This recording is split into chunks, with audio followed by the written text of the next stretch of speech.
Chapter 1 versus ದೈವಾರಾಧಕರ ಸಂಘರ್ಷ ಜೋರಾಗಿದೆ.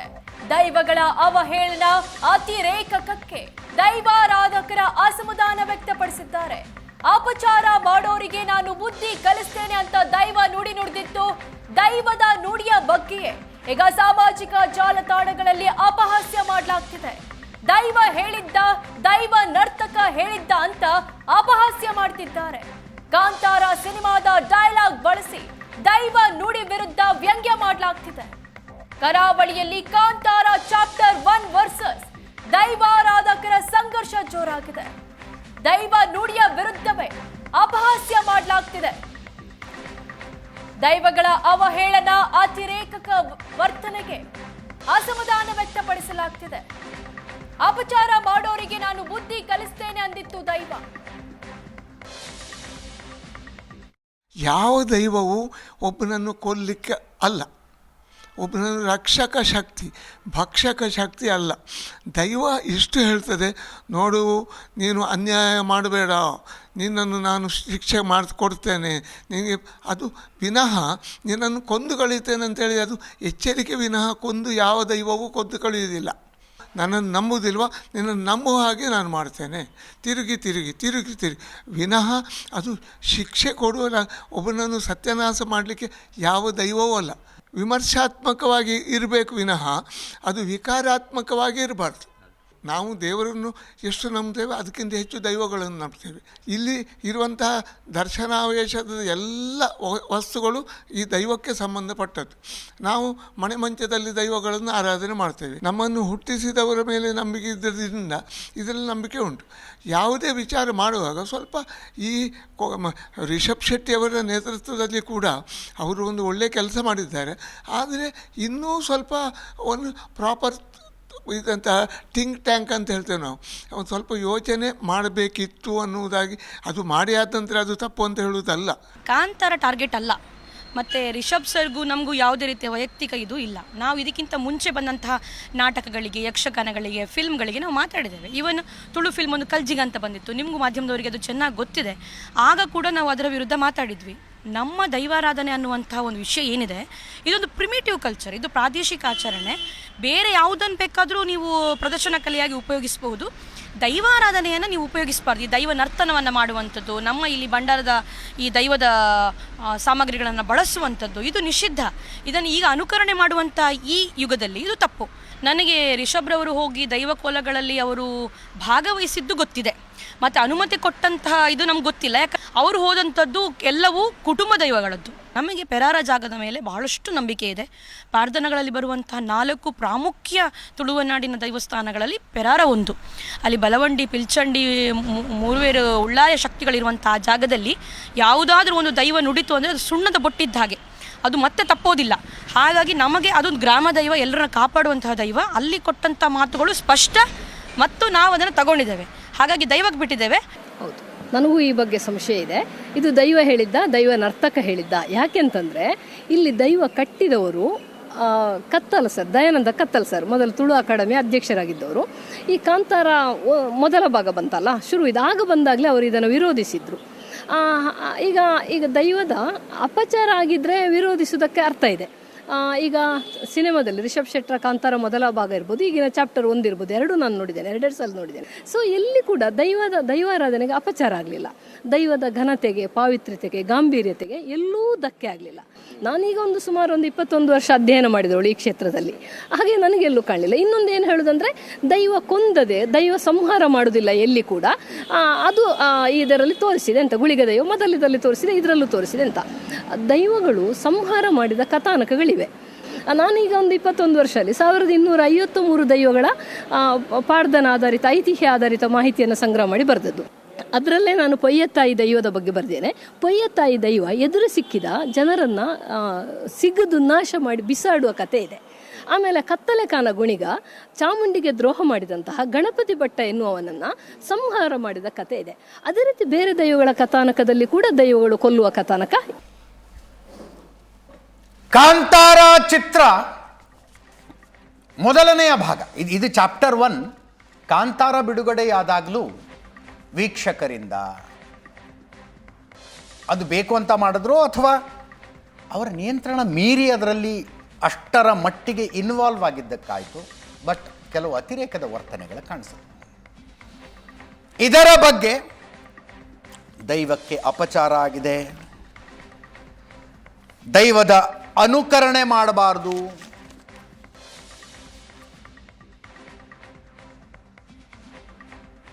ದೈವವನ್ನು ಇನ್ಯಾವುದೋ ರೀತಿಯಲ್ಲಿ ಮನರಂಜನೆಗೆ ಬಳಸಿಕೊಳ್ಳಬಾರದು ಇತ್ಯಾದಿ ಇತ್ಯಾದಿ ವಾದಗಳು ಬರ್ತಾ ಇದ್ದಾವೆ. ಪಿಲ್ಚಂಡಿ ದೈವದ ಹತ್ರ ದೂರು ಕೊಡಬಹುದು, ಕೊಟ್ಟಿದ್ರು. ಅಪಚಾರ ಮಾಡುವವರಿಗೆ ನಾನು ಬುದ್ಧಿ ಕಲಿಸ್ತೇನೆ, ಇನ್ನು ಮುಂದೆ ಎಲ್ಲ ದೈವಸ್ಥಾನಗಳಲ್ಲಿ ಚಿತ್ರೀಕರಣ ನಿಲ್ಲಿಸಬೇಕು, ಹುಚ್ಚುತನ ಪ್ರದರ್ಶಿಸುತ್ತಿರುವವರಿಗೆ ಹುಚ್ಚಿಡಿಸ್ತೇನೆ, ನೀವು ಹೋರಾಟ ಮುಂದುವರಿಸಿ, ನಿಮ್ಮ ಬೆನ್ನ ಹಿಂದೆ ನಾನಿದ್ದೇನೆ ಅಂತ ಪ್ರಶ್ನೆ ಕೇಳಿದವರಿಗೆ ದೈವ ಹೇಳಿದೆ ಅನ್ನುವ ಮಾಹಿತಿ. ಇದೇ ವಿಷಯದ ಬಗ್ಗೆ ನಾವಿವತ್ತು ಮಾತಾಡ್ತೀವಿ. ಹಲವು ಜನರು ಗಣ್ಯರು ನಮ್ಮ ಜೊತೆಗಿರ್ತಾರೆ. ನಮ್ಮ ಜೊತೆಗೆ ಸ್ಟುಡಿಯೋದಲ್ಲಿ ಕೆಲವೇ ಕ್ಷಣಗಳಲ್ಲಿ ತುಳು ಸಂಶೋಧಕಿ ಡಾಕ್ಟರ್ ಲಕ್ಷ್ಮೀಜಿ ಪ್ರಸಾದ್ ಅವರು ಜಾಯ್ನ್ ಆಗ್ತಾರೆ. ಸಹನಾ ಕುಂದರ್ ವಕೀಲರು ಉಡುಪಿಯಿಂದ ನೇರ ಸಂಪರ್ಕದಲ್ಲಿದ್ದಾರೆ. ರಾಜಶೇಖರಾನಂದ ಸ್ವಾಮೀಜಿ ವಜ್ರದೇಹಿ ಮಠ ಅವರು ಕೂಡ ನೇರ ಸಂಪರ್ಕದಲ್ಲಿದ್ದಾರೆ. ರಾಜಶೇಖರಾನಂದ ಸ್ವಾಮೀಜಿಗಳ ಮೊದಲ ಪ್ರತಿಕ್ರಿಯೆ ತೆಗೆದುಕೊಳ್ತೀನಿ. ರಾಜಶೇಖರಾನಂದ ಸ್ವಾಮೀಜಿಗಳೇ, ಕಾಂತಾರ ಸಿನಿಮಾ ರಿಲೀಸ್ ಆದಾಗ ಇಡೀ ರಾಜ್ಯ ಒಂದು ಥ್ರಿಲ್ಲಿಗೆ ಒಳಪಡ್ತು. ಒಂದು ಜಾನಪದ ಆರಾಧನಾ ಪದ್ಧತಿ ಅಂತಾರಾಷ್ಟ್ರೀಯ ವೇದಿಕೆಗಳಲ್ಲಿ ಪರಿಚಿತಗೊಂಡಿತು ಅಂತ.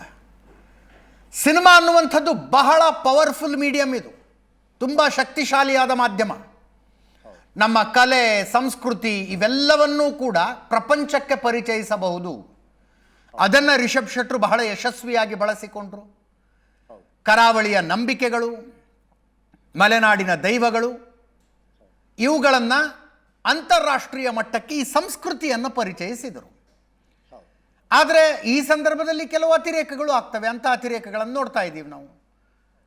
ಏನು, ದೈವದ ವೇಷ ಹಾಕಿ ಫ್ಯಾನ್ಸಿ ಡ್ರೆಸ್ ಕಾಂಪಿಟೇಷನ್ ಮಾಡಿದೆ, ಮದುವೆಗಳಲ್ಲಿ ಬೀಗರನ್ನ ಒಟ್ಟುಗೂಡಿಸುವ ಸ್ಕಿಟ್ ಥರದ್ದು ಮಾಡಿದ್ವಿ, ಇಂಥವೆಲ್ಲ. ಜನರಿಗೊಂದು ತಿಳುವಳಿಕೆ ಇರಬೇಕಲ್ವಾ?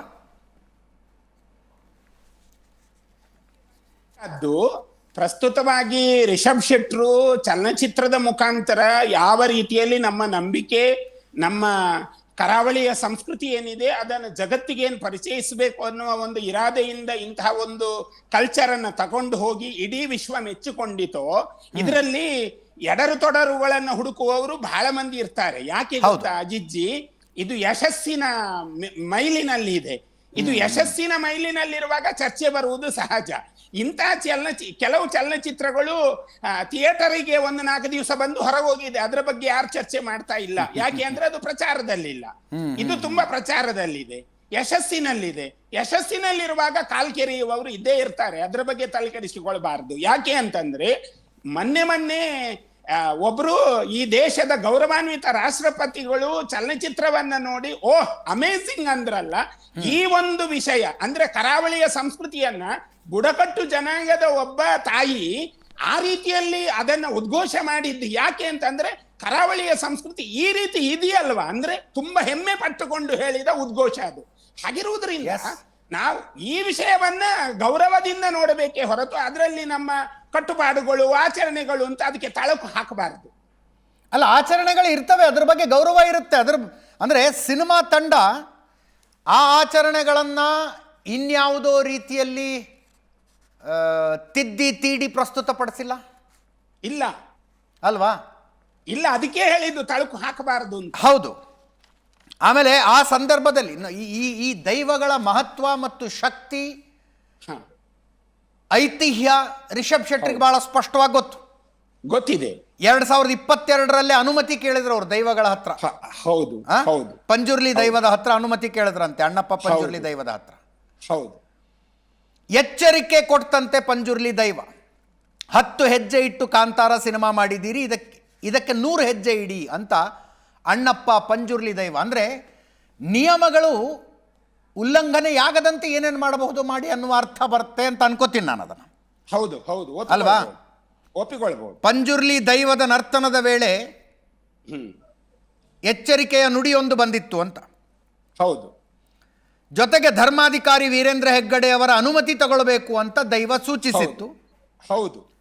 ತುಂಬ ಶುದ್ಧಾಚಾರದಿಂದ ರಿಷಬ್ ಶೆಟ್ರು ಈ ದೈವದ ಶೂಟಿಂಗ್ ಮಾಡುವ ಸಂದರ್ಭ ಬಂದಾಗ ವೈಯಕ್ತಿಕವಾಗಿ ಅಷ್ಟು ಶುದ್ಧಾಚಾರದೊಂದಿಗೆ ಮಾಡಿದ್ರು ಅಂತ. ಅದರ ಬಗ್ಗೆ ಕಥೆಗಳಿದ್ದಾವೆ. ಆ ದಿನಗಳಲ್ಲಿ ಹೆಂಗಿರ್ತಿದ್ರು ರಿಷಬ್ ಶೆಟ್ರು ಅಂತ. ಹೌದು. ಆ ರೀತಿಯಲ್ಲಿ ಸಂಸ್ಕೃತಿಗೆ ಅಪಚಾರ ಆಗದಂತೆ, ಧಾರ್ಮಿಕ ನಂಬಿಕೆಗೆ ಅಪಚಾರ ಆಗದಂತೆ, ತಿರುಚಿ ತೋರಿಸದಂತೆ ಏನೇನು ಮಾಡಬಹುದು ಎಲ್ಲವನ್ನೂ ಮಾಡಿದ್ದಾರೆ. ಹೌದು. ಅದನ್ನು ನೋಡುವವರಿಗೆ, ಅನುಕರಣೆ ಮಾಡುವವರಿಗೆ ದೈವಗಳ ಬಗ್ಗೆ ಒಂದು ಎಚ್ಚರಿಕೆ ಇರಬೇಕು. ಹೌದು, ಇರಬೇಕು. ಯಾಕಂದ್ರೆ ಇನ್ನೊಬ್ಬರ ಧಾರ್ಮಿಕ ನಂಬಿಕೆ ಅದು. ಹೌದು. ಹ? ಕೆಲವು ಅಜಿಜ್ಜಿ, ಈಗ ಬೆಂಗಳೂರಲ್ಲಿ ಕೆಲವು ಘಟನೆಗಳು ನಡೆದಿರುವಂತಹ ಸನ್ನಿವೇಶವನ್ನ ಗಮನಿಸಿದಾಗ ನಮ್ಗನ್ನಿಸ್ತದೆ ಅವರು ಕೂಡ ಅವರ ಥಿಯೇಟರ್ನ ಪ್ರಚಾರಕ್ಕೋಸ್ಕರ ಅದನ್ನ ಬಳಸಿದ್ರ ಅಂತ. ಅಲ್ಲೊಂದು ದೈವದ ವಿಷಯವನ್ನ ಒಳಗೆ ತಂದು ಏನೆಲ್ಲ ಮಾಡಿದ್ರು ನೋಡಿ, ಅದನ್ನ ಗಮನಿಸಿದಾಗ ಅವರ ಥಿಯೇಟರ್ನ ಪ್ರಚಾರಕ್ಕೋಸ್ಕರ ಆ ತರ ಮಾಡಿದ್ರ ಏನ. ಆದ್ರೆ ನಾವು ಅವರಲ್ಲೂ ವಿನಂತಿ ಮಾಡೋದು, ನೀವು ಎಲ್ಲವನ್ನ ಚೆಕ್ ಮಾಡಿ ಒಳಗೆ ಬಿಡ್ತೀರಿ, ಹಾಗಾಗಿ ಇಂತಹ ಸನ್ನಿವೇಶವನ್ನ ಪುನರ್ ನಿರ್ಮಾಣ ಮಾಡ್ಲಿಕ್ಕೆ ಹೋಗಬೇಡಿ. ಯಾಕೆ ಅಂತಂದ್ರೆ ಅದೊಂದು ಚಲನಚಿತ್ರ. ಇದು ದೇಶದ, ಜಗತ್ತಿನ ಕಡೆಗೆ ಗಮನ ಸೆಳೆದಿದೆ ನಮ್ಮ ಕರಾವಳಿಯ ಸಂಸ್ಕೃತಿ. ಈಗ ನೋಡದವರು ಅದನ್ನ ನೋಡಿ ನಮ್ಮ ಕಡೆಗೆ ಬರುವ ತಯಾರಿಯಲ್ಲಿದ್ದಾರೆ. ಈ ದೃಷ್ಟಿಯಿಂದ ಅನುಭವಿಸ್ಲಿಕ್ಕೆ ಅವಕಾಶ ಕೊಡಿ, ಅದನ್ನ ನೋವು ಮಾಡ್ಲಿಕ್ಕೆ ಅವಕಾಶ ಕೊಡಬೇಡಿ ಅಂತ ನಾವು ಪ್ರಾರ್ಥನೆ ಮಾಡ್ತೀವಿ. ಸಹನಾ ಕುಂದರ್ ಅವರು ನಮ್ಮ ವಕೀಲರು ನಮ್ಮ ಜೊತೆಗೆ ನೇರ ಸಂಪರ್ಕದಲ್ಲಿದ್ದಾರೆ. ಮೇಡಮ್ ನಮಸ್ಕಾರ. ನಮಸ್ತೆ ಅಜಿತ್ ಸರ್, ಹೇಳಿ. ಏನು ಚರ್ಚೆಗಳಾಗ್ತಾ ಇರೋದು ಇದರ ಸುತ್ತಲೂ? ದೈವದ ಹತ್ರ ಹೋಗಿ ಕಾಂತಾರದ ವಿಷಯವನ್ನು ಹೇಳುವಂತ ಪರಿಸ್ಥಿತಿ ಯಾಕೆ? ನೋಡಿ,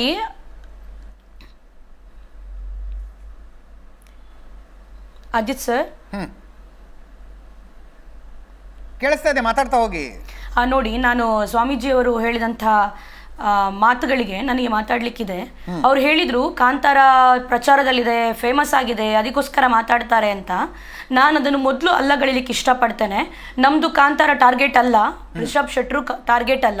ನಾವೊಂದು ದೈವ ಚಾಕ್ರಿ ಮಾಡುವಂತಹ ಒಂದು ಕುಟುಂಬದಿಂದ ಬಂದಂತಹ ಹೆಣ್ಮಗಳು ನಾನು. ನನಗೆ ಬಹಳಷ್ಟು ಭಾವನಾತ್ಮಕವಾಗಿ ನನ್ನ ಮನಸ್ಸಿಗೆ ಹತ್ರ ಆದ ಆರಾಧನೆ ಏನಾದ್ರು ಇದ್ರೆ ಅದು ದೈವಾರಾಧನೆ. ನಾವಿಲ್ಲಿ ದೇವರು ಅನ್ನೋದಕ್ಕಿಂತ ಜಾಸ್ತಿ ತೊಳುವ ನಾಡಲ್ಲಿ ದೈವ ದೇವರು ಅಂತ ಹೇಳ್ತೇವೆ. ನಮಗಷ್ಟು ನಂಬಿಕೆ ಇದೆ. ನಾವಿದಾನ ಪ್ರಚಾರಕ್ಕೋ ನಾವು ಹಣಕ್ಕೋ ಮಾಡಿದ್ರೆ ನಾವು ತಯಾರಿದ್ದೇವೆ, ನಾವು ಯಾವ ಜಾಗಕ್ಕೆ ಬಂದು ಹೇಳಲಿಕ್ಕೂ. ನಾವು ಇದಕ್ಕಿಂತ ಮುಂಚೆ ತುಳುವ ನಾಡಿನಲ್ಲಿ ಕಲ್ಜಿಗ ಅನ್ನುವ ಒಂದು ಚಿತ್ರ ಬರ್ತದೆ. ಆ ಚಿತ್ರಕ್ಕೂ ನಾವು ಕಾನೂನು ಪ್ರಕಾರ ಕೂಡ ಹೋರಾಟ ಮಾಡಿದ್ವಿ, ಬಹಳಷ್ಟು ಮಾತಾಡಿದ್ವಿ. ನಾವು ಕಾಂತಾರದಲ್ಲೇ ಮಾತಾಡಿದ್ದಲ್ಲ, ನಾವು ಬೇರೆ ಬೇರೆ ನಾಟಕಗಳು, ಯಕ್ಷಗಾನ ಆಗುವಾಗ ಕೂಡ ನಾವು ಮಾತಾಡಿದ್ದಿದೆ. ಅದನ್ನು ಇವರು ಗಮನಿಸಬೇಕು. ಏಕಾಏಕಿ ನಮ್ಮ ಮೇಲೆ ಪ್ರಹಾರ ಮಾಡೋದಲ್ಲ. ಅವರ ಜಾಗದ ಮೇಲೆ, ಸ್ವಾಮೀಜಿಗಳ ಮೇಲೆ ನಮಗೆ ಬಹಳಷ್ಟು ಗೌರವ ಇದೆ. ನಮಗೆ ಗೊತ್ತಿರುವಂಥವರು, ಆತ್ಮೀಯರು, ನಮ್ಮ ಮಾರ್ಗದರ್ಶಕರು ಕೂಡ ಹೌದು ಅವರು. ಆದರೆ ನನ್ನ ಸಿದ್ಧಾಂತಗಳಿಗೆ ಬಂದಾಗ ಯಾರು ವಿರೋಧ ವ್ಯಕ್ತಪಡಿಸಿದ್ರು ನಾನು ಅದಕ್ಕೆ ವಿರೋಧವೇ. ಅವರ ಜಾಗಕ್ಕೆ ರಿಷಬ್ ಶೆಟ್ರು ಬಂದ್ರು ಅನ್ನೋ ಕಾರಣಕ್ಕೆ, ಅವರ ದೈವದ ಮುಂದೆ ಅವರು ಅದಕ್ಕೆ ಸಪೋರ್ಟ್ ಕೊಡ್ತಾ ಇದ್ದಾರೋ ನನಗೆ ಗೊತ್ತಿಲ್ಲ. ತೀರಾ ವೈಯಕ್ತಿಕ ತಗೊಂಡು ಹೋಗಬಾರದು. ಹೇಳ್ತೇನೆ ಸರ್, ನಮ್ಮ ದೇಶದಲ್ಲಿ 7 ಸಿಸ್ಟರ್ ಸರ್, ಮಾತಾಡ್ತಾ ಹೋಗಿ ಸಹನಾ ಅವರೇ, ಏನು ಅಬ್ಜೆಕ್ಷನ್ ಏನು ನಿಮ್ದು? ದೇಶದಲ್ಲಿ ಸೆವೆನ್ ಸಿಸ್ಟರ್ಸ್ ಅನ್ನುವ ರಾಜ್ಯಗಳಿದೆ. ಸಿಕ್ಕಿಂ, ನಾಗಾಲ್ಯಾಂಡ್, ಮೇಘಾಲಯ ಅನ್ನುವಂತಹ ರಾಜ್ಯಗಳಲ್ಲಿ ಕೂಡ ನಮ್ಮ ರೀತಿಯದೇ ಟ್ರೈಬಲ್ ರಿಚುವಲ್ಸ್ ಇದೆ. ಪ್ರಿಮಿಟಿವ್ ಕಲ್ಚರ್ ಇದು. ಇಲ್ಲೇ ಹುದುಕೆ ಹೋಗ್ಬೇಕು. ನಮ್ಮಲ್ಲಿದೆ ಒಂಜಿಗಿಂಡೆ, ನೀರ್ಲ, ಕೇಪುಲದ ಪೂಲ, ಈತ ಯಾವ ದೈವ ಅಂತ. ಅಷ್ಟು ಪುಟ್ಟ ಬದುಕಲ್ಲಿ ಬದುಕು ಕಟ್ಟಿಕೊಂಡು ಬಂದಂತ ಆರಾಧನೆ ಇದು. ಇವತ್ತು ಎಲ್ಲಿವರೆಗೆ ಚಿತ್ರದಿಂದ ಬಂದು ನಿಂತಿದೆ ಅಂದ್ರೆ, ಹುಚ್ಚಾಟ ಸೈಡ್ಗೆ ಹಾಕಿ ಒಂದು ದೈವದ ನುಡಿಯನ್ನ ಪ್ರಶ್ನಿಸುವವರೆಗೆ ಇವತ್ತು ಎಲ್ಲರೂ ಮಾತಾಡ್ತಾ ಇದ್ದಾರೆ. ಅಂದ್ರೆ ಇದು ನಮ್ಮ ನಂಬಿಕೆಗೆ, ನಾವು ನಂಬಿರುವಂತ ದೈವಗಳಿಗೆ ಮಾಡುವಂತ ಅಪಚಾರ. ಇದು ಎಲ್ಲಾದ್ರೂ ಇದೆಯಾ? ನಾವು ಪ್ರಶ್ನಿಸಿದವರಲ್ಲ. ಎಷ್ಟೆಷ್ಟು ದೊಡ್ಡ ದೊಡ್ಡ ತಪ್ಪುಗಳನ್ನ ನ್ಯಾಯ ಪಂಚಾಯತಿಕೆ ಮಾಡಿ ನ್ಯಾಯಾಲಯ ಬಗೆಹರಿಸಲಾಗದ ಸಮಸ್ಯೆಗಳಿಗೆ ಉತ್ತರ ಕೊಟ್ಟದ್ದು ದೈವಗಳು. ಇವತ್ತು ದೈವದ ನುಡಿಯನ್ನ ಇವರು ಪ್ರಶ್ನಿಸ್ತಿದ್ದಾರೆ. ಕಟ್ಟಿದ್ಯಾರು? ನಾನು ಆಗ ನೋಡಿದೆ ಅವರದ್ದು. ದಯಾನಂದ ಕತ್ತಲ್ಸ್ ಅವರ ಮೇಲೆ ಬಂತು. ಏನ್ರಿ ದೈವ ನರ್ತಕ ಆ ಪುಣ್ಯ ಜಾಗದಲ್ಲಿ, ಧರ್ಮಸ್ಥಳ ಕುಡುಪು ಹೇಗೆಯೋ, ಕಾಣತ್ತೂರು ಅನ್ನುವ ಜಾಗ ಹೇಗೆಯೋ, ಮಾರಣಕಟ್ಟೆ ಹೇಗೆಯೋ, 4ನೇ ಜಾಗ ಪೆರಾರದ ಜಾಗ, ಏನು ಇವರು ಕಮ್ಮಿಯ ಜಾಗ ಅಂತ ಅನ್ಕೊಂಡಿದ್ದಾರಾ? ಆ ಜಾಗದಲ್ಲಿ ಮಾತಾಡಿದ ಮಾತು ಅದು ಸುಣ್ಣದ ಬೊಟ್ಟು. ಇವತ್ತೆಲ್ಲರೂ ಹೇಳ್ತಾರೆ ಅಹಂಕಾರದಲ್ಲ ಇದಲ್ರಿ, ಇದು ನಮ್ಗದ ನೋವಿದು. ಅದನ್ನು ಅರ್ಥ ಮಾಡ್ಕೊಳ್ಳಿ ಮೊದಲು. ಅಲ್ಲಿ ಬಲವಂಡಿ ಮತ್ತು ಪಿಲ್ಚಂಡಿ ದೈವಗಳು ನುಡಿಕೊಟ್ಟದ್ದು ದಯಾನಂದ ಕತ್ತಲ್ ಸರ್ ಬಲವಂಡಿಗೆ ಕಟ್ಟಿದ್ದಲ್ಲ. ಇವ್ರು ಎಂತಕ್ಕೆ ಸುಮ್ಮನೆ ತಪ್ಪು ಸಂದೇಶ ಕೊಡ್ತಿದ್ದಾರೆ? ಪಿಲ್ಚಂಡಿಗೆ ಕಟ್ಟಿದ್ದು ದಯಾನಂದ ಕತ್ತಲ್ ಸರ್, ಬಲವಂಡಿಗೆ ಕಟ್ಟಿದ್ದಲ್ಲ ಅವರು. ಇವರು ದೈವ ನರ್ತಕನ ಪ್ರಶ್ನಿಸ್ತಾರಲ್ಲ, ಹಾಗಾದ್ರೆ ನಾವು ಪ್ರಶ್ನಿಸಬಹುದಾ? ರಿಷಬ್ ಶೆಟ್ಟಿ ಅವರಿಗೆ ಅನುಮತಿ ಕೊಟ್ಟಿದೆ ಅಂತ ಹೇಳ್ತಾರಲ್ಲ, ಮತ್ತೆ ಪ್ರಸ್ತುತ ವಿದ್ಯಮಾನದ ಬಗ್ಗೆ ದೈವಗಳಿಗೆ ಗೊತ್ತಿರ್ಲಿಕ್ಕೆ ಇಲ್ಲ, ಗೊತ್ತಿರೋದಿಲ್ಲ ಅಂತಾರಲ್ಲ. ಹಾಗಾದ್ರೆ ಸಿನಿಮಾದಲ್ಲಿ ನಿನ್ನನ್ನೇ ಬಳಸ್ತೇನೆ ಅಂತ ರಿಷಬ್ ಶೆಟ್ರು ಹೇಳಿದಾಗ, ಅದು ಆಯ್ತು ಅಂತ ಹೇಳಿದಾಗ ನಾವು ದೈವ ನರ್ತಕನನ್ನ ಪ್ರಶ್ನಿಸೋದು ಅದಿತ್ ಸರ್? ಹೇಳಿ, ಇದು ಹೇಗಾಗ್ತದೆ? ದೈವ ನರ್ತಕನನ್ನ ಪ್ರಶ್ನಿಸ್ತಾರೆ ಇವತ್ತು. ಆ ಜಾಗದಲ್ಲಿ ದೈವ ನರ್ತಕ ತಪ್ಪು ಮಾಡಿದ್ರೆ ಅವನಿಗೂ ಆಘಾತ ಇದೆ. ನಾವು ಇವತ್ತಿನವರೆಗೂ ತುಳುವರು ದೈವದ ನುಡಿಯನ್ನು ಪ್ರಶ್ನಿಸಿದವರಲ್ಲ. ಇವತ್ತು ಈ ಚಿತ್ರದ ಮೂಲಕ ಇವತ್ತು ಅವರನ್ನ ಪ್ರಶ್ನಿಸುವ ಹಾಗಾಗಿದೆ ಅಂದ್ರೆ ನಮ್ಮ ಧಾರ್ಮಿಕ ನಂಬಿಕೆಗೆ ನೋವಾಗಿದೆ. ಪ್ರಿಮಿಟಿವ್ ಕಲ್ಚರ್ ಇಲ್ಲೇ ಇರಬೇಕಿದು. ಇಂತಹ ಇದಕ್ಕಿಂತ ಚಂದದ ಸಂಸ್ಕೃತಿಗಳು ಮೇಘಾಲಯದಲ್ಲಿದೆ, ಸಿಕ್ಕಿಂನಲ್ಲಿದೆ, ಹೋಗಿ ನೋಡ್ಲಿ ಇವರೆಲ್ಲ. ಅಲ್ಲ ಸಹನಾ ಕುಂದರ್ ಅವರೇ, ನನ್ನ ವಾದ ದೈವಕ್ಕೆ, ದೈವವನ್ನ ನಂಬುವಂಥವರ ಧಾರ್ಮಿಕ ಭಾವನೆಗಳಿಗೆ ಅಪಚಾರವಾಗದಂತೆ ಒಂದು ಸಂಸ್ಕೃತಿಯನ್ನ ಸಿನಿಮಾ ಅನ್ನುವ ಪವರ್ಫುಲ್ ಮಾಧ್ಯಮದ ಮೂಲಕ ಜಗತ್ತಿನ ಎದುರಿಗೆ ತೆರೆದಿಡಬಹುದು ಅನ್ನೋದಾದ್ರೆ ವೈ ನಾಟ್? ಅದಕ್ಕೆ ಉತ್ತರ ಇದೆ ಸರ್, ಅದಕ್ಕೂ ಉತ್ತರ ಇದೆ ನನ್ನ ಹತ್ರ. ಇವರು ಮೂಲ ಕಥೆಯನ್ನು ತಿರುಚಿದ್ದಾರೆ. ನೆಲವುಲ್ಲ ಸಂಖ್ಯೆಯ ಮಗ ಗುಳಿಗ ಅನ್ನೋದನ್ನ ಬಿಟ್ಟು ಇವರು ನೆಲವುಲ್ಲ ಸಂಖ್ಯೆಯ ಮಗಳು ಚೌಂಡಿ, ಚೌಂಡಿಯ ಸಹೋದರ ಗುಳಿಗ, ಒಮ್ಮೆ ಅವನ ಮೇಲೆ ಗುಳಿಗ ಬರೋದು, ಒಮ್ಮೆ ಅವನ ಮೇಲೆ ಚೌಂಡಿ ಬರೋದು, ಸಾತ್ವಿಕ ರೂಪ ಚೌಂಡಿ. ಅದು ಹೇಗೆ ರಕ್ತದ ಮಟ್ಟುಗಳನ್ನು ಮುಖಕ್ಕೆಲ್ಲ ಹಾಕೊಳ್ಳಿಕ್ಕೆ ಅವಕಾಶ ಕೊಟ್ಟರು ಅವರು, ಅದು ಹೇಗೆ ಸಾಧ್ಯ ಆಯ್ತು? ಗಡ್ಡ ಇಟ್ಟು ಕೋಲ ಕಟ್ಲಿಕ್ಕೆ ಇದೆಯಂತ? ಎಲ್ಲಿದೆ ಅದು? ಗಡ್ಡ ಕಟ್ಟಿ ಗುಳಿಗನ ಕೋಲ ಆಗ್ಲಿಲ್ವಾ? ಅಲ್ಲಿ ಪಂಜುರ್ಲಿ ಕೋಲ ಆಗ್ಲಿಲ್ವಾ? ಈ ಕಾಂತಾರದಲ್ಲಿ ನಾವು ಇಷ್ಟು ಆಕ್ಷೇಪ ಹೊರಟಿಸಿದ್ದಕ್ಕೆ ಇವರು ಗಗ್ಗರ ಕಟ್ಲಿಲ್ಲ ಅಜಿತ್ ಸರ್, ಗಗ್ಗರ ಮುಟ್ಲಿಲ್ಲ. ತೃಣ ಮಾತ್ರಕ್ಕೆ ಸಮಾನದ ಮನುಷ್ಯನಿಗೆ ಗಗ್ಗರವನ್ನು ಅಲ್ಗಾಡಿಸುವ ಅವಕಾಶ ಇಲ್ಲ. ಕೇಳಿ ಸ್ವಾಮೀಜಿ ಅವ್ರ ಇದೆಯಾ ಕೇಳಿ. ಕಾಂತಾರದಲ್ಲಿ ಅದನ್ನು ಹೇಗ್ ಮಾಡಿದ್ರು ರಿಷಬ್ ಸರ್? ಹೇಗ್ ಮಾಡಿದ್ರು? ನಲಿಕೆ, ಪರವ, ಪಮ್ಮದ, ಪಾಣರ ಅನ್ನುವ ಜನಾಂಗಗಳಿಗೆ ಮಾತ್ರ ಈ ದೈವಾರಾಧನೆ ಆಭರಣಗಳನ್ನ, ಭಂಡಾರದಲ್ಲಿರುವ ಆಭರಣಗಳನ್ನ ಧರಿಸ್ಲಿಕ್ಕಾಗೋದು. ನಾವೆಲ್ಲ ಯಾರು? ಹಾಗಾದ್ರೆ ಎಲ್ಲರೂ ವೃತ್ತಕ್ಕೆ ಕೂತು ಶುದ್ಧಾಚಾರದಲ್ಲಿ ಯಾರು ಬೇಕಾದ್ರೂ ಅದರ ವೇಷವನ್ನ ಧರಿಸಬಹುದು. ಅಲ್ಲ, ಅವರು ಬಹಿರಂಗವಾಗಿ ಎಲ್ಲೂ ಕಟ್ಲಿಲ್ವಲ್ಲ, ಯಾರ ಮನೆಯಲ್ಲೂ ಕೋಲ ಮಾಡಿಲ್ಲ, ಯಾವ ಜಗದಲ್ಲೂ ಅವರು ಹೋಗಿ ನೇಮ ಕಟ್ಲಿಲ್ಲ. ಹಾಗಾದ್ರೆ ಯಾರು ಬೇಕಾದ್ರೂ ಸಿನಿಮಾದಲ್ಲಿ ಪ್ರದರ್ಶನ ಕಲೆಗೆ ಬಂದಿರಲ್ಲ. ಈ ಹಿಂದೆನೆ ತುಂಬಾ ಚಲನಚಿತ್ರಗಳಲ್ಲಿ ನೀವು ಹುಚ್ಚಾಟ ಮಾಡಬೇಡಿ, ಥಿಯೇಟರ್ ನಲ್ಲಿ ನೀವು ಕಟ್ಟಿ ನಲಿಬೇಡಿ ಅಂತ ಹೇಳ್ತೀರಿ. ಸಿನಿಮಾದಲ್ಲಿ ನಲಿಬಹುದು. ಹಾಗಾದ್ರೆ ಅದು ಅನುಕರಣೆ ಅಲ್ವಾ? ಅನುಕರಣೆಗೆ ಬೇರೆ ಬೇರೆ ವಾದಗಳೆಲ್ಲ ಇದೆ, ಬೇರೆ ಬೇರೆ ಶಬ್ದಾರ್ಥ ಇದೆಯಾ? ಅಲ್ಲ ಸಹನಾ ಅವರೇ, ಅಂದ್ರೆ ಈಗ ಡಾಕ್ಟರ್ ರಾಜ್ಕುಮಾರ್ ಅವರು ರಾಘವೇಂದ್ರ ಸ್ವಾಮಿಗಳ ಪಾತ್ರ ಮಾಡಿದ್ರು. ರಾಘವೇಂದ್ರನ ಪರಮ ಭಕ್ತರು. ಆ ಪಾತ್ರ ಸಿನಿಮಾ ಶೂಟಿಂಗ್ ಮಾಡುವ ಸಂದರ್ಭದಲ್ಲಿ ಮಾಂಸಾಹಾರವನ್ನು ವ್ಯರ್ಜ ಮಾಡಿದ್ರಂತವ್ರು.